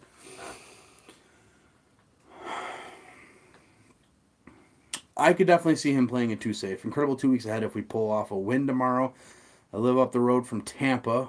I'm likely be hanging there for 2 weeks if the Bills celebrate. Might need a place to stay, go Bills. You just need a driveway. I'll pull up a tent in your driveway. I don't think we'll actually go to Tampa. I was looking on StubHub today just to play around. Hopefully not jinxing myself, but tickets are expensive on StubHub. I think the cheapest pair of tickets is $22,000. I need a stimulus twice the size that I've been getting if I need to go to a Bills game in Tampa for $22,000. At least twice the size. Yeah, exactly. That is some big change. The most expensive was pair. I'm just talking about a pair of tickets. $54,000. $54,000 for the most expensive pair. Can we just force him to drop one early because he seems to play lights out after a big drop? Let's make his drop in pregame warm-ups, right? Or maybe he drops an album with Cole Beasley. Go Bills, I'm in. If we Super Bowl, St. Pete, went to Florida for Thanksgiving, made our family drive by the stadium. I used to have family that lived outside of Tampa. Yeah, just loiter. That's what I would do. Honestly, I would just scalp if you could. Like, oh, who wants to watch the boring Bills? What would you? I'll watch the boring Bills. I'll buy your ticket, Mr. Scalper. Made our family drive by the stadium. They have a pretty cool stadium. Listen, hate the Tom Brady's there. Loved I don't know what it is about Tampa Bay. I think they have a cool ass logo. They have that cool ass pirate ship that blows stuff up, and when it blows stuff up, I'm like, whoa! It's like the Dark Knight in there. Dark Knight Rises. I'm like, what's going on in that stadium? Every time they score. Vikings had the same situation a couple years ago when they started their maybe not the horn, but I think they do something similar with a Big Bang or something like that. Not the Big Bang. That's how this whole thing started. At least that's how scientists say. Definitely got to go down to Tailgate. I've never been to Florida. That's completely honest. I do a family there. Skull. Yeah, but I thought they did like a big blast after that. It will be a party. Buffalo's going to be a party. I almost feel bad for the people that go down there, even though that the people are going down there this weekend are going to play a huge role in the Buffalo Bills game as a whole. But I feel bad that they won't make it back here in time for the airport, the downtown going to the city hall. I'm going to have a hard time. It's a different stadium, but Giants was Super Bowl. I'll go through all this right now. 27 years ago, almost to the date they played Kansas City in the AFC Championship game. Governors back then, Mario Cuomo, Andrew Cuomo last time they went to a Super Bowl. And then we have Tampa Bay the first time they went to the Super Bowl. This could be the first time these ragtag bunch go to a Super Bowl. We have some numbers going towards the Bills right now. I'm excited. I'm nervous. I'm not nervous. That's the thing. I'm not nervous. The Bills have zero pressure. This team doesn't have to prove anything to me. And then on top of not having to prove anything to me, fans, anyone, this doesn't feel like a fluke like Tennessee was in the AFC Championship game last year. I feel like when Tennessee was in the AFC Championship game last year, felt like that game was more of a fluke. It felt like they didn't really belong there. People can complain about people going all nuts during the pandemic, but we may never see this again in our lifetime. Do I want to toe the line? I'll toe the line. I think the pandemic's very serious, without a doubt. I definitely believe that, but I also will never ever shame a Buffalo Bills fan for safely partying their balls off because of how big this moment is right now. Like, I'm never gonna shame anyone for taking, because we don't see them anymore, but we used to have those hoodies and shirts everywhere. Just one before I die. This is literally the one. If it's possible, like if we win, this is the one we're gonna get before we die, right? Like, this is the moment you've been living for, or waiting for, whichever. That's all the same at the end. But listen, people might complain. Yes, Reed 1 and 2 in Philly, 1 versus 2. That's how I feel. Yeah, exactly, 100%. When we made it 3 years in a row, Reed is 1 and 2 in Philly, and now he's 1 and 1. History. Ooh, I like that stat, Mafia Mom. Let's make him 1 and 2 again, right? Maybe they'll run his ass out of KC. I like that. Let's make Andy Reid 1 and 2 again. Let's do it. We got 20 people in the chat at. What time is it? It's almost 2. It is 2 a.m. on the East Coast. We have 20 people in the chat. Insomnia is struck, but Bills Mafia. We are up. We are live. We are hitting it in stride. We have big game today. Bills at Kansas City Chiefs in Arrowhead. Let's see if the Bills can pull off something that they haven't been able to pull off in 27 years. Which, listen, if you're under the age of, let's say 40. If you're under the age of 40, you probably haven't lived through this. Wolf climbing the mountains, hunger is the... I said this to a Chiefs fan this week because they were talking some smack, and they're allowed to talk smack. They're reigning Super Bowl champs. But I said, be careful. The fall is harder than the climb. And I'll tell you what, because you get cocky, and you start talking all that smack. There's a lot more pressure when you're talking that smack. See, you're 38, man. 40-year-olds, you were 11. You were 11 last time this happened. That doesn't count. This is the one that counts. No disrespect to 11-year-old Lewis, but this is the one. Only 8 p.m. here in Alaska. Truth be told, I don't think I'm going to get any sleep tonight either. That's cool, because whenever we finish, we might just go all the way through the night. I got a charger. We got the MacBook going here so I can read comments. We might go all night, Justin. I'm not even going to lie to you. This might be an all-night affair. But if we do end, you can go right back to the beginning and run through the whole damn thing all over. That's what we're here for, right? 35 here. Yes. 35, 38. Dude, this is the one. This is the one. Whoa. Whoa. Hen dog. 27 years between games. We traded down to the 27th pick to Trey White.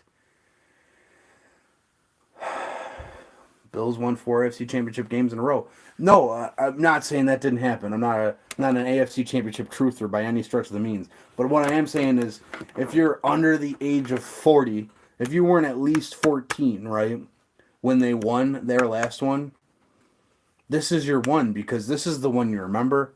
Oh yeah, let's make it 5. Yeah, let's make it 5. It can't go 0-5, but we can go 1-4. Chiefs Championship game too fresh. There's no way they can match up with the Bills' hunger. Bills want it more. I feel like the Bills do want it more, and that's what I was kind of saying earlier about like the whole like. It feels like the Chiefs are coasting, and I don't think they realize that they're coasting. Whoa, 69-yard field goal. That would be a nice win right there. 21 here, and I'm so drinking after we win. How did our parents handle all this stress for 4 years in a row? I would take it. You know what? It's stressful. Losing 4 Super Bowls is awful, but if you're telling me you wouldn't want that, I would take it every time. Said it earlier in the show, whatever this is, live chat, the chat. I don't know. This isn't anything special. It's just us talking, right?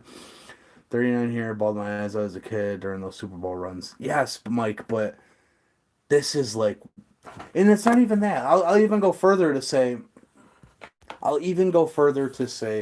that it's not even that it's the wait. You know what I mean? It's the 27 years of waiting to get back to this moment. Hey, you're 50. This is the one, right? This is the one. This is it, guys. This is it. This is the wait. The wait made it so much sweeter to get back to this point. We've waited so damn long to get back to this point. For Bills fans, the franchise, just to get here, to say we've been here, to do it. Was born in 85, was born a Bills fan because it was glory days, seeing the adult life, drought, heartache. It's totally different. Totally. 100%. Because this is, the wait has made it so much more savory. It's like, it's like, can you get, we got a bouncer in front of us, right? Can you get into the club? Hell yeah, we can get into the club. We've been sitting through shit for the past 20 plus years. Yeah, we can get into the club. We've earned this. There's no bandwagon here. This is it. This is the real deal here. We're as hard blooded as we could get. We sat through 4-12. We've sat through running back draft after running back draft, not having a franchise quarterback, drafting Marcel Darius. Come on. That's not breaking news. You're gonna make me look it up, man. Come on, is that real? That's not real. You're scaring me. It can't be done. Come on, man. They would move the game. They would move the game. They would 100% move the game. It's Josh Allen. Come on, you got me over here looking. Just say psych. Just say psych. Josh Allen. I just Googled it. Just Googled it. Josh Allen. The first thing I see is Josh Allen. Playoff run came COVID-19. Came to an end during COVID-19. Come on, man. That was a clickbait one. Got me on that. Come on. The experts will talk about Case. And you know what? Let them. And I know he's trolling. I was feeding into it. I've been on for 93 minutes. The whole world could have ended. It could just be the 25 of us, just shooting the shit. You know what I mean? I know you're joking. It's not, hey, nothing wrong with joking. I tell jokes all the time. Maybe not jokes that would make me have a heart attack, but we still joke. Hey, stop no name calling, guys. We're all good. I'm Googling. Don't worry. Something like that comes up. I'm dropping everything I'm doing. Needs to stop paying attention to those experts. Just a bunch of trolls who know nothing about football. We know about football. We know. Bills fan said I was 8 years old, been through ups and downs. Far more downs than ups. It feels really good to live through this right now. It feels really good about what we're doing. It feels really good about the trajectory we're on even after this game. The Bills are on to something really special. No matter what happens after midnight tonight, unless you're Justin, and you still got a full day to wait. Technically, shit, that was pretty stupid. He doesn't have a full day to wait, but it's not after midnight there, was really what I meant. Billy Joe. I'm not gonna lie, that name does ring a bell. I don't know why. Thanks for googling it for me. Screw the Saints and Browns. Going to be there. Saints and Browns. So that's why that did. That's why that rung a bell. We've been through some crappy times. Remember how Jabril Hab did? We've had some pretty crappy quarterbacks. Jeff Toole. Honestly, what's crazy about the whole Jeff Toole experience was he didn't even look that bad to compared to other quarterbacks we had. I mean, what the hell's going on with the Bills where Jeff Toole looked good compared to some other ones? Remember Thad Lewis? I liked Thad Lewis. He was a very serviceable backup for sure. Team is fortunate to be in this. Hen Dog. Let's get back to this because we talked about it slightly, or you brought it up. I never got to that question. We were doing a whole thing at the moment. So let's go through this. Let's do it. Touchback rule. It may be 2 a.m., but I'm not cheating on who the football's signed by. Come on. It's not by Hobart or Peterman. Those are just the first two names, but I'm not cheating the other guys. I'm a Texas Longhorns fan.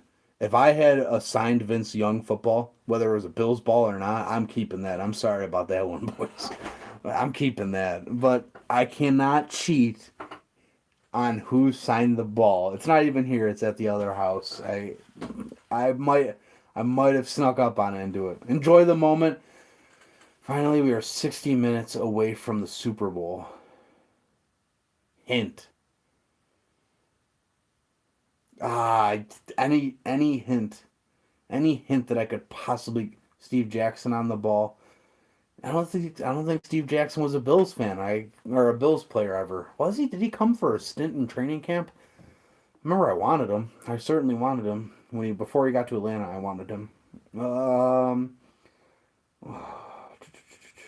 No, I like Stevie. He's made some he's made some incredible plays for this franchise.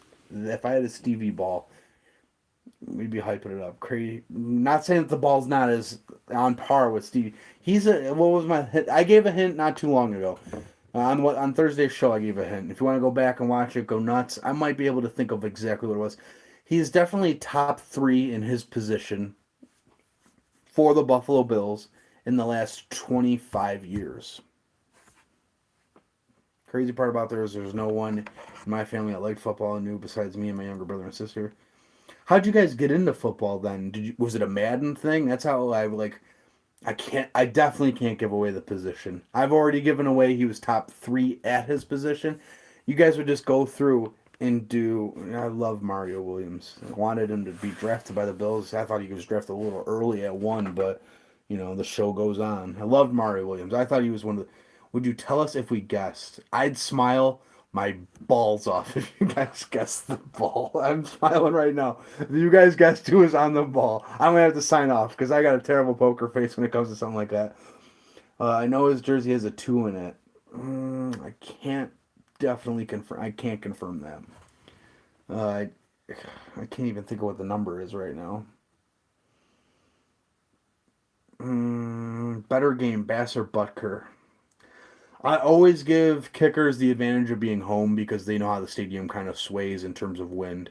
That's why I think Bass was able to have early success in the Ravens game while Tucker was still struggling, which, the win was legitimate because let's go, Eric. Let's go. Go Bills. We're up all night probably. Brian Mormon. No, no. He'd be number one. He'd be number one in the past 20 years of Bills fandom. Bucker will have a better game. Bass will only kick extra points. Hell yeah, he's only kicking extra points. We don't take field goals. I also saw, here's another one. I saw Tyreek Hill. I might even just smile something funny at. Yeah, the Tucker face thing was. I might smile at something random here just to get you guys off the scent. I don't think you guys are on the scent, but if someone just randomly brings up like Fitzpatrick or something like that, I might smile ear to ear, and I don't want to do that. Or maybe I do. I don't know. Poker face. Just got poker faced. Out poker face to poker face. I'm not watching you. You're watching me. I'm watching you. Eric can't sleep. Good thing. Live in LA now. Game starts 3 hours earlier. I envy you. I actually have a friend that lives in Romania. We play a joke on him every Bills game. They're 7 hours or so ahead. Every Bills game, we call him like 3 hours before the game starts, and we say, "Hey, real quick, save us a couple hours today. Who won the Bills game?" It's the dumbest joke ever. We do it. He's in the military. He's in the service, I guess they call it, the service or military. I've been on for 100 minutes, guys. Please bear with me. But we always call him 3 hours before. We said, "Hey, save us a couple hours. Save us an afternoon. Who won the Bills game today?" Uh, Usually comments. He's Chris C. If you ever see him in the comments, he's a good watcher. Let's see. Yeah, but I mean, what's the vibe in LA? That's kind of a neutral territory. Are the local stations kind of Lady Gaga? I like it. Big week for Lady Gaga. Are the local stations kind of leaning towards the Bills? Are they leaning towards KC? Are they just following favorites out there? I live in Western New York, so I get straight Bills coverage. Channel 4 is great at it. Channel 2 is great at it. Channel 7 is great at it. Fox is just Channel 2. What are your guys' local stations kind of getting a vibe for? Are they playing it out for KC? Is everything just being hero ball? Mahomes is back. Darius signed football if anyone wants it. I do like Marcel Darius. I'll tell you what. I listen to Hometown Talk, to be honest. Hey, I love GR. I don't know what else you might listen to that you get possibly on mobile. We've had Sal Capaccio on the show before. We have Matthew Collar who used to work for GR. I love GR. I think they do great content. And you know what? I tip their hats because they do a lot of like, oh, we're doing board game drafts today. Listen, the last 25 years, these guys haven't had much to talk about at all. So if they need to do a board game draft every now, Bills pods are fantastic, such as Madman Sports. That's pretty good. Hate to plug them on this, but hopefully my boss doesn't get mad. Oh, we are Madman Sports. That's a joke. Sorry, guys. I've been on for 100 minutes. I'm in Florida, so it's all about slobbering over Brady and the Bucks at the moment. Has there been any talk about who they might play against? Do they prefer a certain team? Love Darius. I am a Texas Longhorns fan, as I mentioned, for the Vince Young thing. So I always I always relate Marcel Darius to knocking out Colt McCoy in the national championship game, which honestly, Garrett Gilbert almost beat Alabama in that championship game, which is nuts, but it happened. So Bama lost, and that was actually the beginning of Bama's reign, really, and when they really like, damn, who's ever going to beat this team? Read my message that. Yes, I want to get back to that. We got into it because I love their logo, and we were kids used to collect a lot of their football cards, and that's how we got into it. Madden was big. Madden was big when I really got into it. Obviously, living in Western New York, I have two brothers much, much older than me. We were all about it. But trading cards, it just seemed like whenever you got a pack, no matter where you are, because I used to buy packs from all over the place. They're like all the rage now.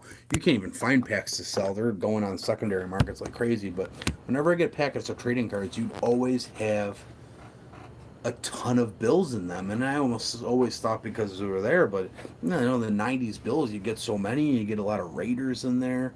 But I like their logo too. Do you guys have a preference, standing Buffalo versus charging Buffalo? I love to rebuild the Bills and old Madden. I'd love to strip it down, make sure they got a franchise quarterback because Buddy Nix and Marv Levy and Tom Donahue and everyone under the sun never cared about getting this franchise a quarterback, and I think it's the only thing that matters to make sure your team's good. They would definitely prefer the Bills versus the Chiefs. Grew up near Corning. I've been to the Corning Museum of Glass. That's not the only time I've ever been to Corning, but just relating. I'd like to message you on Facebook and chip the ball if you really want Darius. Oh, you don't have to. We'll talk. Yeah, message. Yeah, message us on Facebook. We'll talk. Maybe we'll trade something for that. I appreciate that. Thanks. Thank you. There's a reason why color rush uniforms don't make playoff appearances. I don't want to get behind on messages before I get it. Remember a message to that saying Patrick Mahomes on one leg is better than Josh Allen. That's not true. Do you think he's better than I think they're right on par with each other. I think it's a bunch of baloney. Every year in Madden, I would create a perfect quarterback, 6'5", 17, was born in. Wow, look at that. Sometimes, what's up, Christopher? Sometimes art imitates life, or life imitates art. Last time we were here, I was 6. This is what I'm talking about, man. All of us. I don't care. Do you have a Madman Facebook account? No trade necessary. Way too much stuff. I'm pumped for tomorrow. I'm pumped for tomorrow too, Chris. We do have a Madman Sports Facebook account. You can find us at Madman Sports on Facebook. That's probably the easiest way. If not, I can message you on here somehow. Or we have an email. You know what? I'm going to use my Gmail account real quick to just send our email out there if you'd like to do that. Madman. Anyone can email. It doesn't even have to be just about this. madmansports@gmail.com. I'm going to drop that in there. Or I guess I just put my personal name out there. You could always find me on Facebook, I guess. Is there a reason why Color Rush performance... I think it's about marketing. I want to say it's about marketing. I don't think they let them use their standing buffalo during the playoffs because of marketing, because this is the most marketable time of the year, right? So, you're getting your most eyes. Every game's nationally televised. You're going to want your charging buffalo out there. You're going to want your blue on blue, your white on whites. Don't wash the two together, or else you'll have a cyan, or not a cyan. Is it cyan? I've been on for a while, guys. Makes sense. Thank you. I was curious. I'm not even sure if that's 100% the right way. I just think that might be the making sense point of it. I think that's just how it goes. Sometimes you can never tell who responds on social media, who's as more than one person. It's never Diamond Dave on social media. It's always me or Jake. Jake usually, especially in the YouTube comments, if it's Jake, he usually puts, hyphen Jake. I'm normally the Facebook commenter. I tell you guys you're awesome. You guys say, wow, you guys are so awful. And I'm like, you know what? Thanks for watching, because that's cool too. I mean, if we're bad, we're bad. We're good, we're good. We're doing it anyways. Charging Buffalo for sure. I definitely like the Charging Buffalo. Is there a reason? I'm all caught up. Crazy. Last time we were here, I was 6. That's insane. I mean, that's what I'm talking about. Like, this is the point where everything leads up to it. Chris, how you feeling about tomorrow? You got Chris Freer, if you're still on there, do you got a score prediction for tomorrow? Charging all the way. I like charging. I really do. I think it's one of the cooler logos in the NFL. Do you guys got some score predictions for tomorrow? I know we usually do that on our shows, but if you got something right now, I mean, we can talk about it. How do we get there? How do we get to your score prediction? I like the standing buffalo every now and then. I think it's a really classic look. You guys big white face masks versus gray face masks? You guys always seem to have fun, but it's informative. I usually don't catch live though. We don't often do live. We oftentimes just take it, post it in the next day, try to edit it up. We really should just do it live, because what's the difference at that point, right? That's a really interesting. Maybe we mess up. We mess up a lot. We did buy that nice audio thing. Oh, I'm gonna get a lot of charging all the way. I agree. You know what? That's a really nice compliment. We really do appreciate that. I really, really do appreciate that. Cheers, 100% cheers. Have fun. We try to have fun. We're 3 best friends just trying to talk about the Bills. We've been doing it since before McDermott got here. We figured we'd keep it going. We just love the Bills. We were doing it anyways. That's the crazy part, is that we love that you guys love it, because we were doing that anyways. We were just talking it up. And I love when we have guys from LA, we have guys from Alaska like Justin. We have guys from people all over the country. We have people all over the globe. We did a live stream during the Colts game at halftime. We had someone from England and someone from Scotland, or not Scotland, Ireland, excuse me. And I mean, we're just shooting the, sorry, I'm gonna swear, shooting the shit with you guys. And that's just stuff we were doing anyways. It was awesome. And we're loving that you guys love it. It makes a huge difference when we have you guys. Bills have Waterboy type second half. Bobby Boucher is going to win the Bourbon Bowl. You guys are awesome, and your format is original and real. Don't change a thing. That's the appeal. I don't think you meant to rhyme, but I'm going to assume you did. That was a good rhyme right there. I love that. And now you're here helping everyone through insomnia. Listen, you guys are helping me through insomnia. This is a two-way street right now. I've been on for almost 110 minutes, which equates to, let's see, an hour and 48 minutes. Medulla oblongata. I think there's something wrong with your medulla oblongata. That was a good movie. That was a great movie. Christopher Freer. I'm going with 39-36 Buffalo. That's a high. Do you guys think it's going to be that high scoring? I mean, in general, do we really think the defense is going to let that many points up after holding the Ravens, which is a historic rushing offense, to just three? Let's see. Cheers. Cheers, cheers, cheers, Elliot. Cheers. Cheers. Now we got some new blood in the chat. Do we guys got some any pre-game rituals we like to hold up on game day? We have a certain seat we have to sit in, certain drink, food. What do we got? Anything for sure we have to do it? Garbage time gets. Oh, I hope the Chiefs get all the garbage time touchdowns because that means it's nothing. 34-27 Bills. To be fair, I just want to put this disclaimer out there. If you guys get it right in this chat, I can't confirm that you guys will get the ball. I can't. I didn't run it through the other two guys. I didn't. I didn't. It's not a regular format. Between amongst friends here, we can guess all we want. But if you get it right here, I can't necessarily give you the ball. We could figure something else out because I'm like, damn, that's impressive. You got me at 2 a.m. You were up at 2:30 a.m. in the Eastern time, figuring out what time the score was going to be. Was it now at this point, almost 16 hours later? Petty knows how to pass, and Lamar doesn't know how to pass. Fair enough, Chris. Patty. I like that. We're going to call him Patty. Or her Patty? Is it her Patty? Him Patty? What kind of Patty did you mean, Chris? I have a Jets fan from another YouTube community. He's dedicated to the playoff run with me in Discord server. Leave their... Oh, it's tough. It's tough. I hear you, dude. I can't wear my Bills gear during the games if we do it. Oh, see, I used to do that. I know you guys want the ball. I know. Just make sure, it's difficult. It's difficult, and what's kind of why we did it is because, it's a hell of a challenge. You get a free ball autographed by, if you get the score right. It's high risk, high reward. I feel like I jinx us, so I can't make predictions. My son left it up for a chance at the ball. Okay. Okay. Hey, I know people that have superstitions to the point. Um, Chris, sorry, I'm gonna just interrupt here, Chris. Chris, you go to one of our regular videos. Every pregame video we have, you just submit a score you think in the first, first couple minutes. We're talking, we're shooting the shit. We say, hey, keep the score low. We'll talk about the weather in a minute, I promise. Um, you just put your score in the comments, and then we go back through it after the game. And if you get the score right, we send you the ball.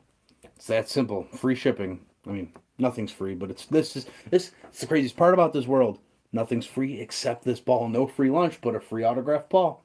Tell that to economists. What will the world think of next? Can't wear my Bills gear. I know people who can't even talk about their superstition or their ritual because they're worried they'll break it.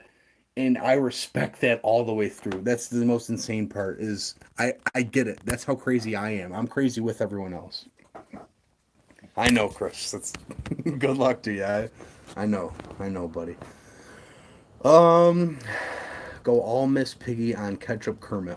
I heard him talk today, and it's never fun to pick on someone. I really didn't think his voice was like that. I knew it was like semi resemblance, but I really had no idea that his voice was like that. Each to own. Everyone's got something crazy. My voice is probably shit. I got weird facial hair. Everyone's got something, right? I didn't think the $500 million, 500 million. Wow, that's even weird to say. It's a lot of money. Man had a voice like that, and you know what? It's no shipping, no skin off my back. I just wasn't expecting it when you talk. I think weather will be a factor. Let me look it up for you guys real quick. I hate my voice. I hate my voice too. It's starting to get raspy. That's how long I've been on. But I'm not leaving. I'm not fucking leaving. Kansas City weather. 40 and sunny today. Let's see. Let's see if they're lying. All right, so we got Sunday today. Let's click on it. Let's see if we can get an hourly here. Can we get an hourly? His voice is all right, but what's up with the walk? Hey, man. I don't know. I don't have any problem with him. Listen, he's a fantastic quarterback. Anybody else notice Mahomes runs onto the field like he's got to stick up his at SSS? Or was those money signs? Let me go back to the big screen here. Oh, those are money signs. All right, cool. LOL, Echo Bills. Did you hear about what the apartment in Buffalo Barstool covered? If they, ooh, I gotta plug in my MacBook. Guys, we're running myself dry today. How about exploring the idea? Do we really think the Bills squeak out a win?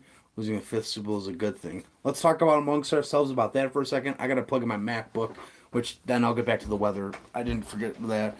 I suppose it's supposed to rain. I think it's changed a couple times. Let me just plug this in real quick.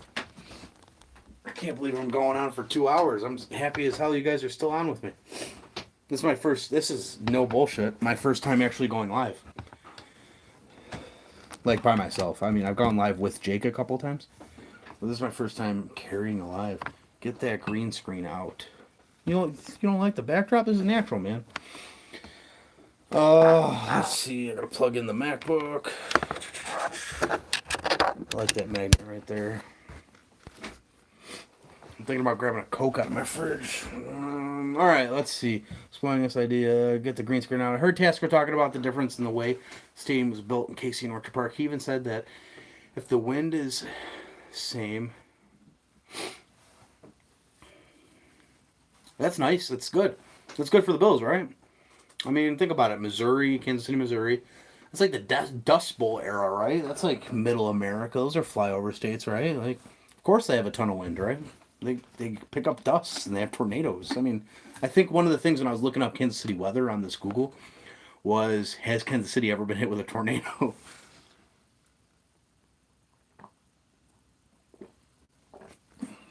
I said I'd take a quick drink.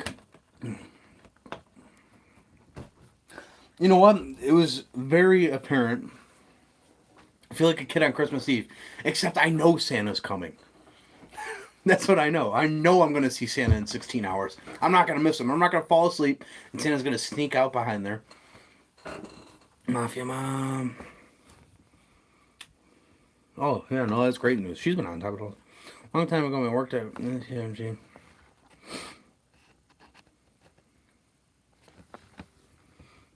She asked for one of the Bills for autograph.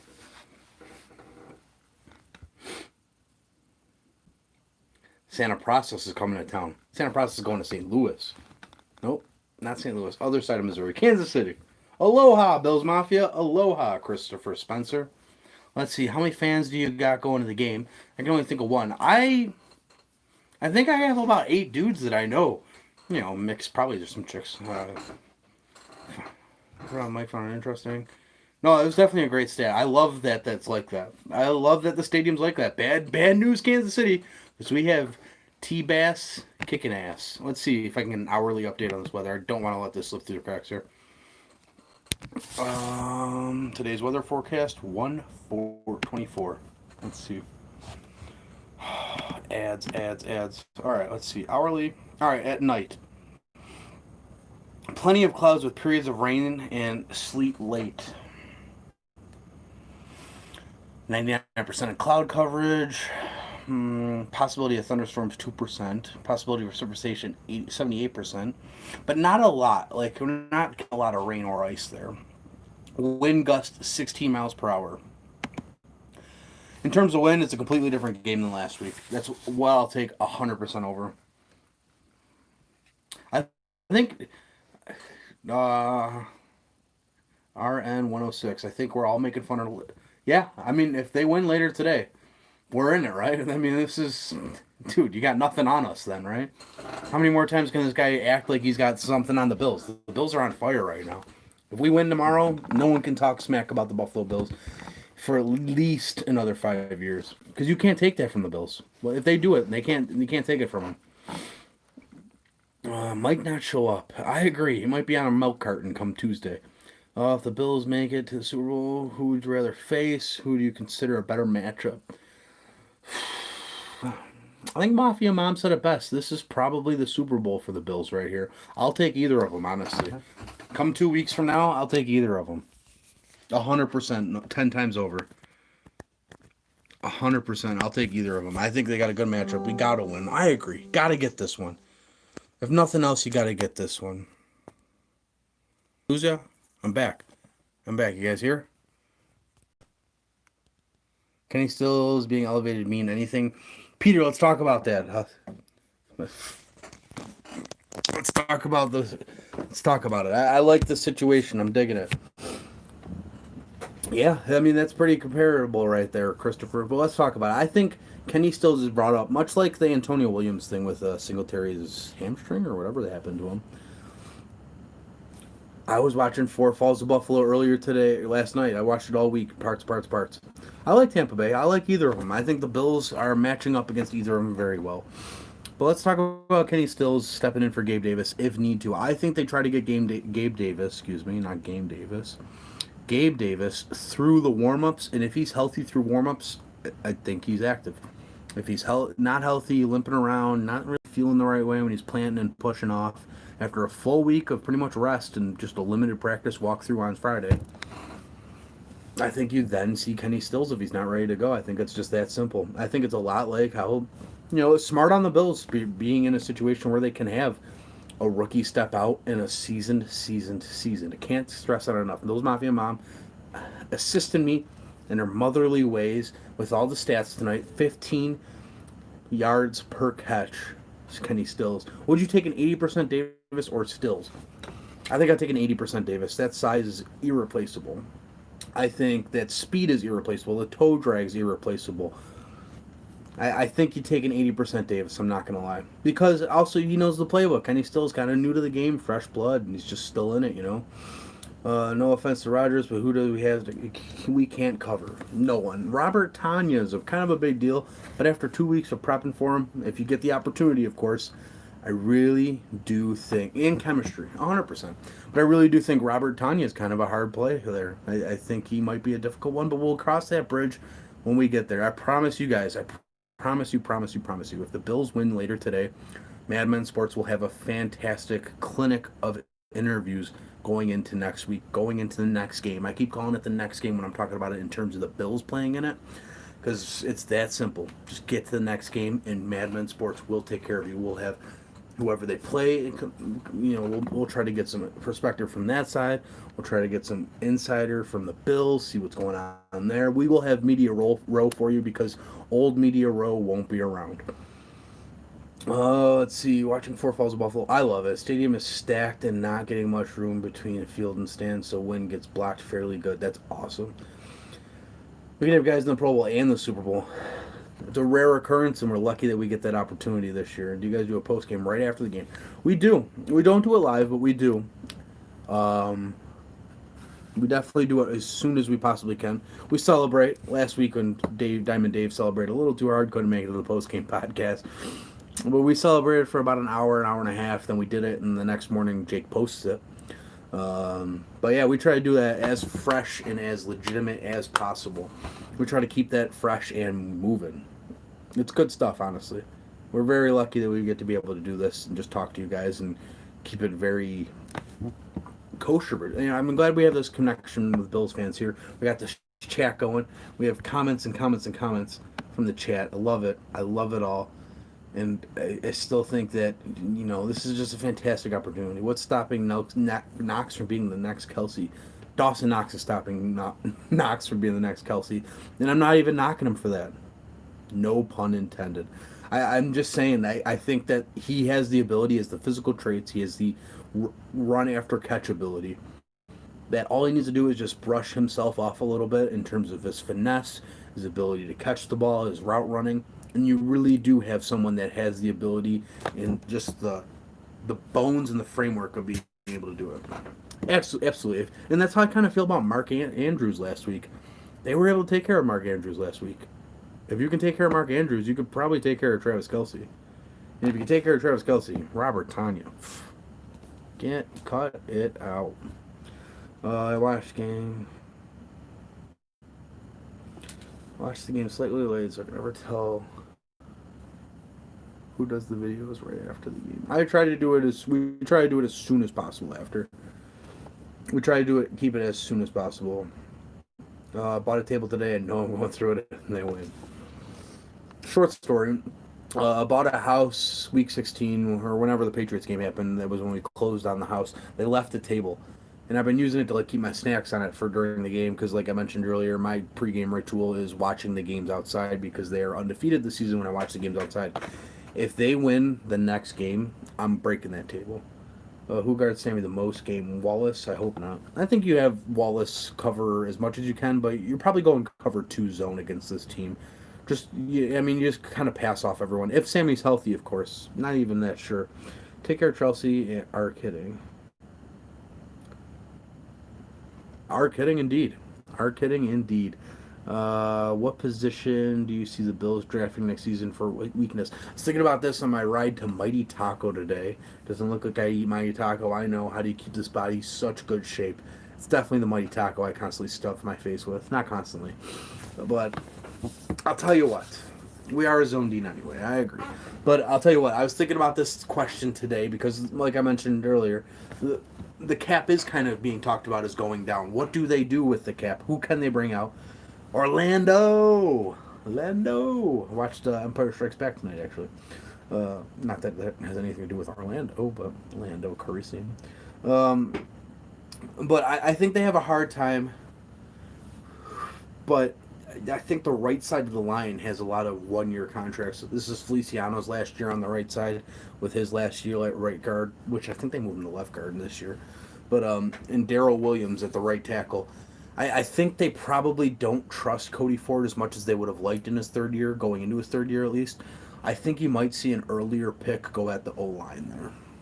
Or, I hate to say it, Mitch Morse. He's got to, with with the cap going down, you could see Mitch Morse kind of become a cap casualty, which would be an absolute shame. I do love him. We do figure, you know what? I love the stat. You're undefeated when Wallace plays. You're undefeated when Milano plays. Don't forget about Wallace with that undefeated thing. Got to draft a line or replacement Milano replacement.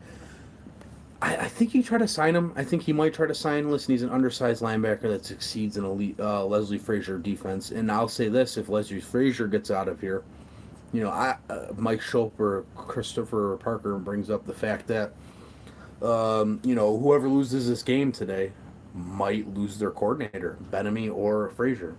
I hope they sign Milano, but if you lose Frazier, you might see Milano follow him because he works in that system, and Frazier on the turn might need a guy to go in there, set the tone for the defense. Mighty Taco's pretty good. It's not as good as I'd like it to be. I get a nacho buffito with no buffito sauce. Today they put buffito on it, sauce on it, and it's bad luck. I think I don't want to talk about it, but it's bad luck. I'm gonna have to call corporate. Got to figure out how to keep Milano. I agree. Put Trey on the second wide receiver.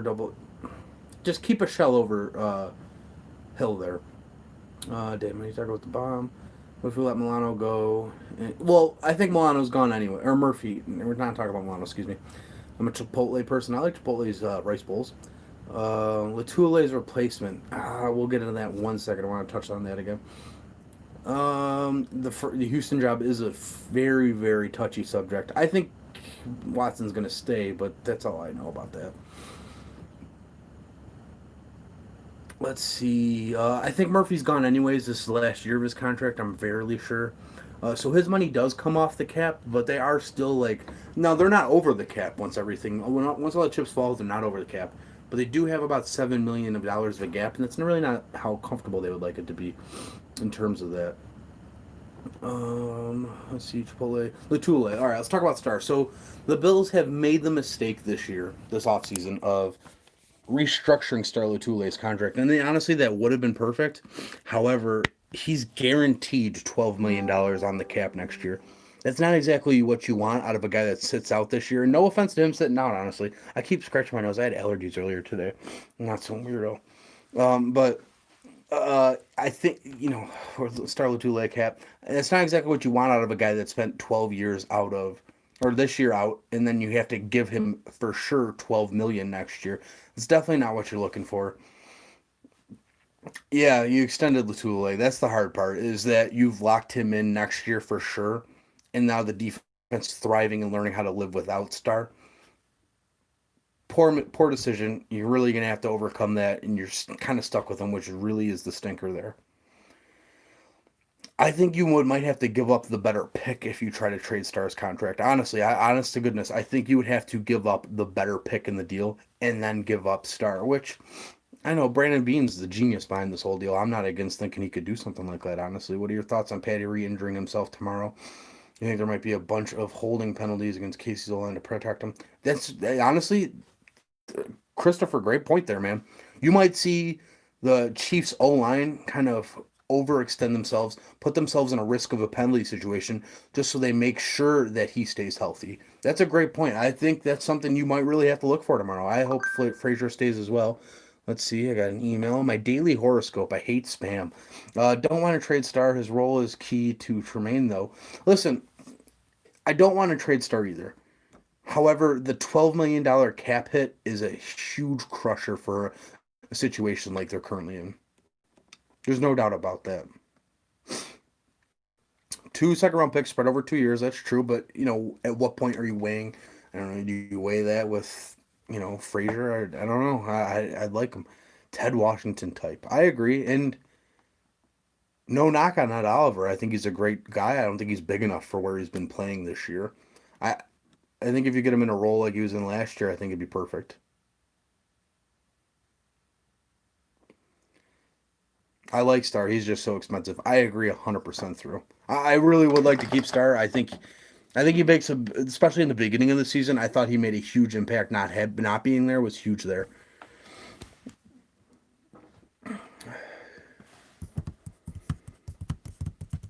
Yeah, you're stuck with Star. That's the problem, and you just got to stick with it. I would get rid of Star and better pick Milano.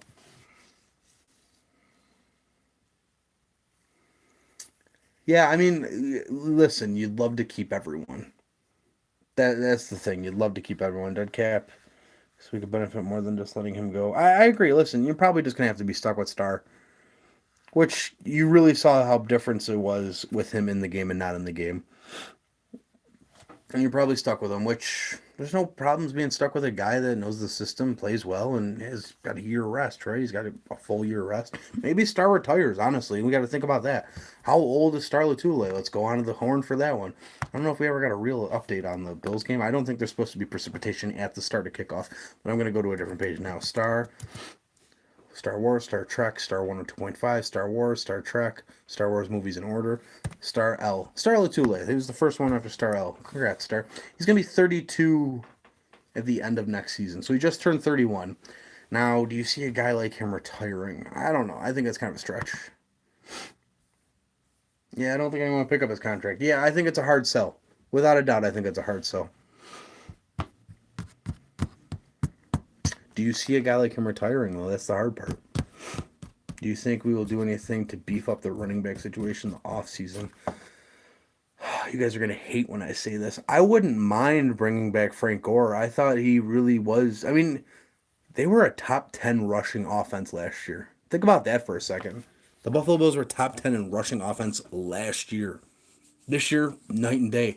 But does a guy like Frank Gore, even in his ripe age of however old he is, make that much of a difference for the run game? I don't know. Probably something along those lines. Did a lot better than Reggie Bush. Frank Gore almost had 600 yards last year, and we were all at the game where he was able to break that, get in the top three. But maybe not even Frank Gore. I mean, we saw Adrian Peterson. I think you do need to grit in a veteran here. Uh, Jake would be laughing and excited as hell if someone brought up a fullback position. The run game has fallen off the face of the earth since the Bills have gotten rid of a fullback. Think about that.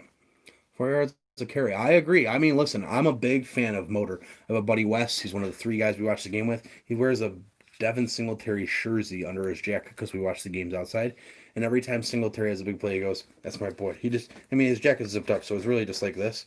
He's like, "That's my boy," and I think it's hilarious, but I love it. Would you bring back a fullback position? No, I'm not even Mike. I'm not even busting your chops there, man. I think without a doubt the fullback out of this offense has completely thrown the running game off the table.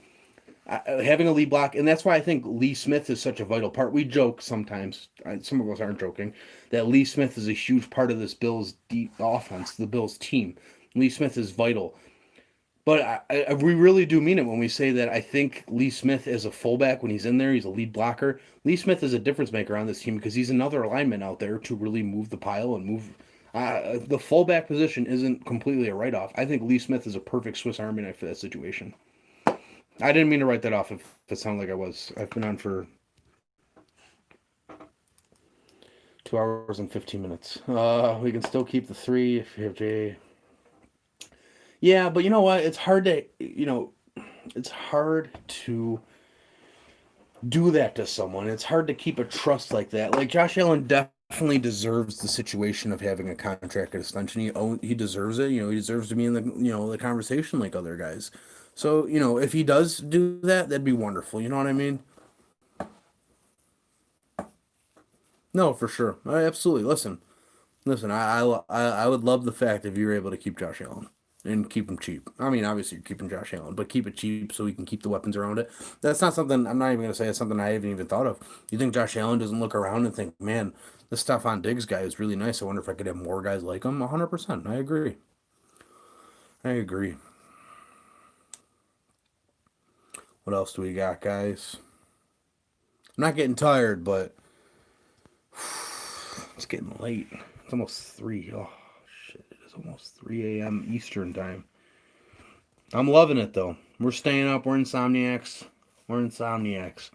Buffalo Bills insomniacs. I'm loving it. You guys are loving it, right? How many punts do we do? Do we have more touchdowns than punts tomorrow? I think we might pull that one off again. Right? More touchdowns than punts? I'll take that all day.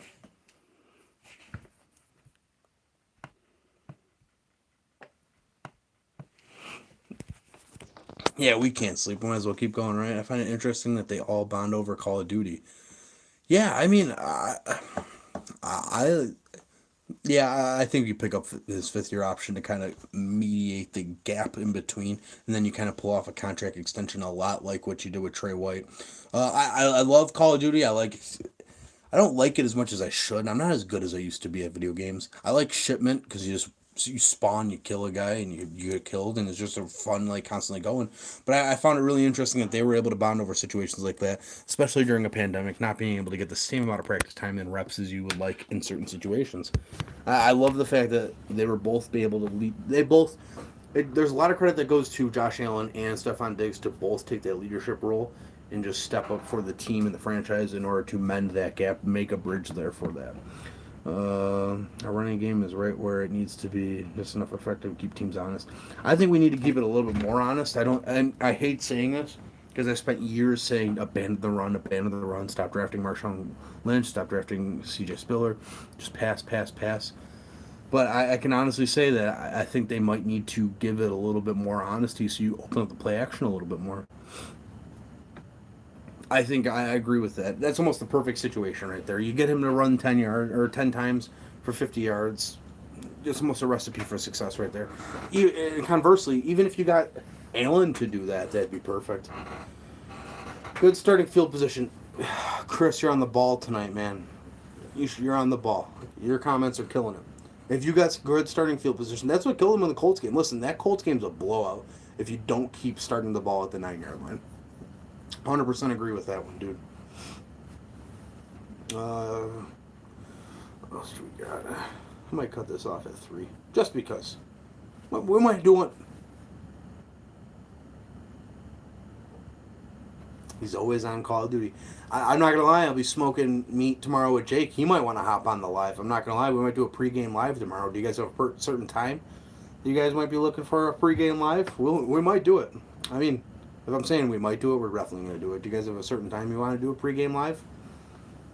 It's not going to be perfect like this one was, but it'll be close. It'll be close. I don't think I've ever seen Rachel Bush post a picture of Jordan Poyer. I might be looking at the wrong pictures, though, so I have no clue.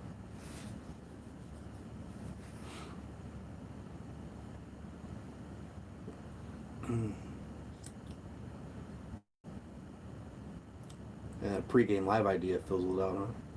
Hey, you guys are busy. Hey, listen, you guys are busy. We might just do it anyways and see what kind of happens with that. How long is Hyde under contract for? I think he might have 2 more years. He might have 1 more year, and it might be time. Stories on Instagram. I'll have to check out her stories on Instagram a little bit more often. I hope they're still playing. Listen, chemistry is everything. Matt's gonna be watching the Sabres game. Pre-game live reactions to Green Bay, Tampa Bay. I might be once that game's over. I might be 2 in the zone. I'm not even gonna lie. Pre-game before Green Bay game. I could do that. I'll show you guys the meat tomorrow. Sabres moved up the game. I like that too. I like that a lot, actually. I might be able to use the Sabres game, but I don't want it to get in between live stream at halftime like you guys did last time. It was good. All right, we'll do that. We'll do that if we're calm. Like if I'm too nerves, if I'm a ball of nerves, I don't know if I can even get out words at the time. Bigger body back. I thought isn't that what Zach Moss is supposed to be though? Like he kind of didn't live up to the bill. I get it's a rookie year without a full training camp and without a full preseason, but I thought that's what Zach Moss was supposed to live up to. So maybe I'm the confusion. Maybe it's just time. I think they need more of a speed back, honestly. I think they need a guy that's really able to bust through the holes that the offense puts up. Pregame before the Green Bay game. I could definitely do that. Back to what you were talking about with the Sabres game. I wish that I just hope that the Sabres game doesn't interfere with GR's coverage of the Bills pregame. That would be my biggest thing. I hope those two don't intertwine. Like, just keep it kosher there. Yeah, I agree. Because I need the Bills pregame. I don't know if you guys listened to Nate Geary today. He had a pretty good. Don't understand how many people go live during the game. I talk way too much shit and get way too emotional. I'm not a big fan of the Sabres this year. Sorry, the wrong coaches and staff. They've been doing that for years since Lindy left. Lindy left. Which, funny note, Lindy Ruff all upset that they didn't move the Bills game to the first game because he's got a game at 7:30 I think tomorrow. So he was all upset he's gonna miss the Bills game. That's a Buffalo guy through and through. Good for him. Yeah, I don't know how I can go live during the game. If I was kind of lucky during the Colts game because I felt like that game was kind of in hand by halftime. The Bills were able to put that touchdown up. I was jubilant, as I guess I would say. Maybe a big hockey mode until keep me away from the Sabres as long as possible. Keep me at bay. Keep me until at least mid-February until I have to care about the Sabres. Right? That's all I'm asking out of the Bills this year. You don't have to do it all, but you're doing it in order to keep me off the Sabres case. And I'm going to say this.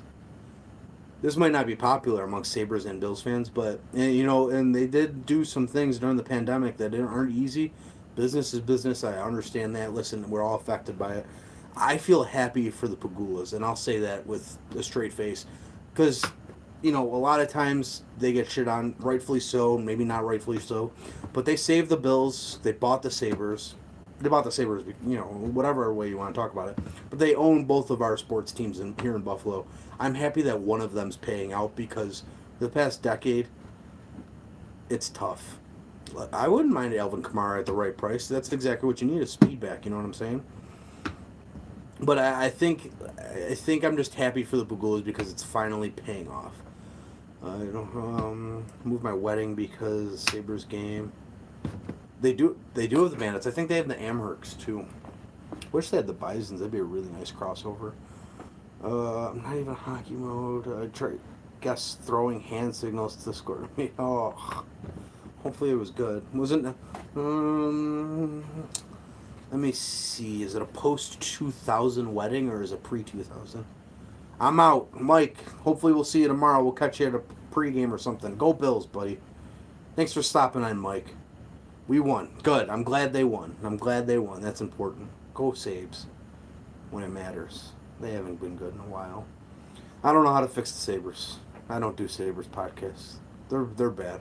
Bills are easy. Played football my majority of my life. I can tell you what's wrong with them sometimes. Okay. So you're what was that? 2006. 2006. Can I guess? Let's play a new game. Can I guess your wedding year? I'm trying to think if my memory serves me right. They were good for they were good for those 2 years. Can't even fix the Sabres in the NHL, right? They can't even fix themselves. Hey, right on, 100%. It's just me. Do I feel like after halftime, Allen comes out with a new quarterback? Seems like they adjusted well. You know what's crazy? For a while, it felt like they were having a hard time in the third quarter. In the beginning of the season, they were really having a hard time coming out of halftime, but they've definitely remedied that since then. And it's awesome because it's definitely coming out and it's definitely pulled through on that.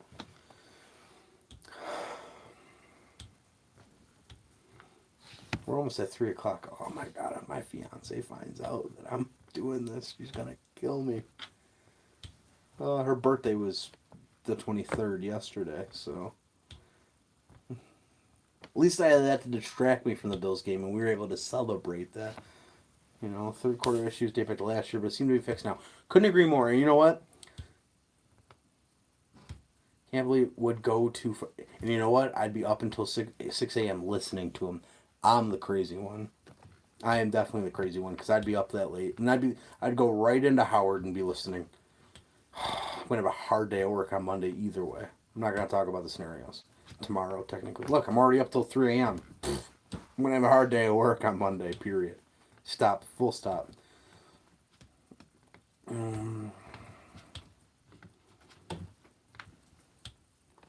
Nate's a good guy. He's really grown on the radio. I didn't used to like him. Neither did Jake, but he's definitely gotten better on the radio. And he works with those Cover One guys. I really like Cover One. I would never plug anyone else's podcast or anything like that during one of my stuff or our sticks. But Cover One does a very good job at breaking down. They're one of the best at what they do. Easily. What time are you guys going to sleep tonight? What time do you plan to get up? As I told Mike so many times before, I don't know if I'm going to sleep and I don't know if I'm going to be waking up. I hope I go to sleep. I got to be smoking tomorrow by at least 10 a.m. I got a brisket and I got a pork shoulder. What do you think is more catches tomorrow, Hill or Beasley? Hopefully Beasley, right? I mean, that's the only thing I'm going to say about that. Definitely hopefully Beasley. Definitely hopefully. And I hope Hill gets shut down because he was pretty non-factor the first time they played. I hope he's a non-factor again in this game. I wonder if they pick on Levi Wallace because of Trey White. All right, let's wrap this up. 2 minutes left. Give me a rundown, guys. Give me a score prediction. Tell me who the player of the game is going to be. I'm nervous. I'm getting nervous now that I'm sitting here. Might try to take a shower and lay in bed and see if I can pull it off. What weakness do you fear? All right, I'll stay on. Let's see. Weakness do I feel about this Bills team? Weakness do I feel most? Other than Allen. Yeah, that's what we always try to say. TMI. Yeah, I meant just like to relax my nerves. I didn't mean like the whole adjectives of what's going on in there. Good call, Elliot. But yeah, I mean, other than Allen, always other than Allen, because Allen's the most important guy, always. Do we think we'll have an interception route? 2. What weakness do the Bills have going on right now? Jordan Poyer, player of the game. I'd love that. And you know what? Christopher's comment and Mafia's mom comment might go hand in hand right there. Jordan Poyer on Kelsey might be a huge matchup right there. I'm going to get my stuff ready for today. See you later on the live stream. Have a good night. Let's go Bills. PS, don't stay up too late. Lewis, like we were thinking, have a nice night, buddy. Let's see. Weaknesses. Okay, what do I think? I think the Bills' weakness is that they're playing Patrick Mahomes. It's that simple. If you're able to slow down, stop, or hinder Patrick Mahomes in any way, I don't think you should have any problems with this game. And that's crazy because that's how I feel in terms of confidence right now. I feel like if you're able to slow down, halt, or affect Patrick Mahomes in any way, you come out of this game feeling really good with probably a win. Which, you know, it's kind of fate that he got hurt, in all honest. Milano's huge. He came up big last game. Peter, I like that. 100 yards and a tutty. And a win. That'd be a huge statement in the AFC Championship game.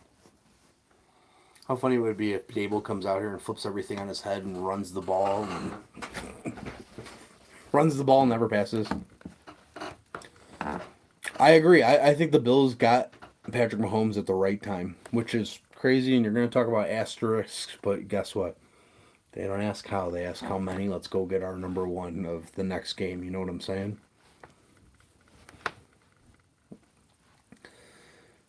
Run the ball 19 times to start the game. Exactly. Let's flip the script on the head. They're planning for pass. It's just boom, boom, boom, hand it off. Boom, boom, boom. Josh Allen will have 100. Rushing or passing there? Because I hope he has more passing yards if that's the case. How many Bills Super Bowls in the upcoming future? Hey, Benjamin, let's just talk about one. Let's just get one.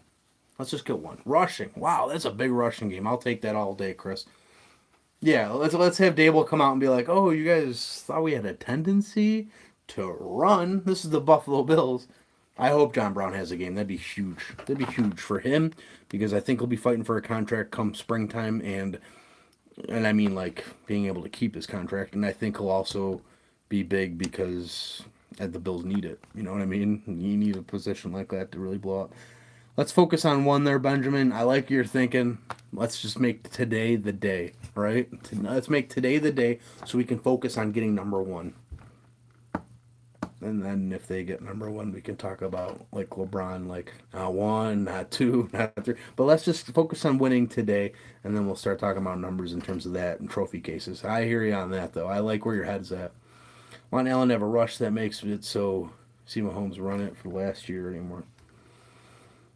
Yeah, exactly.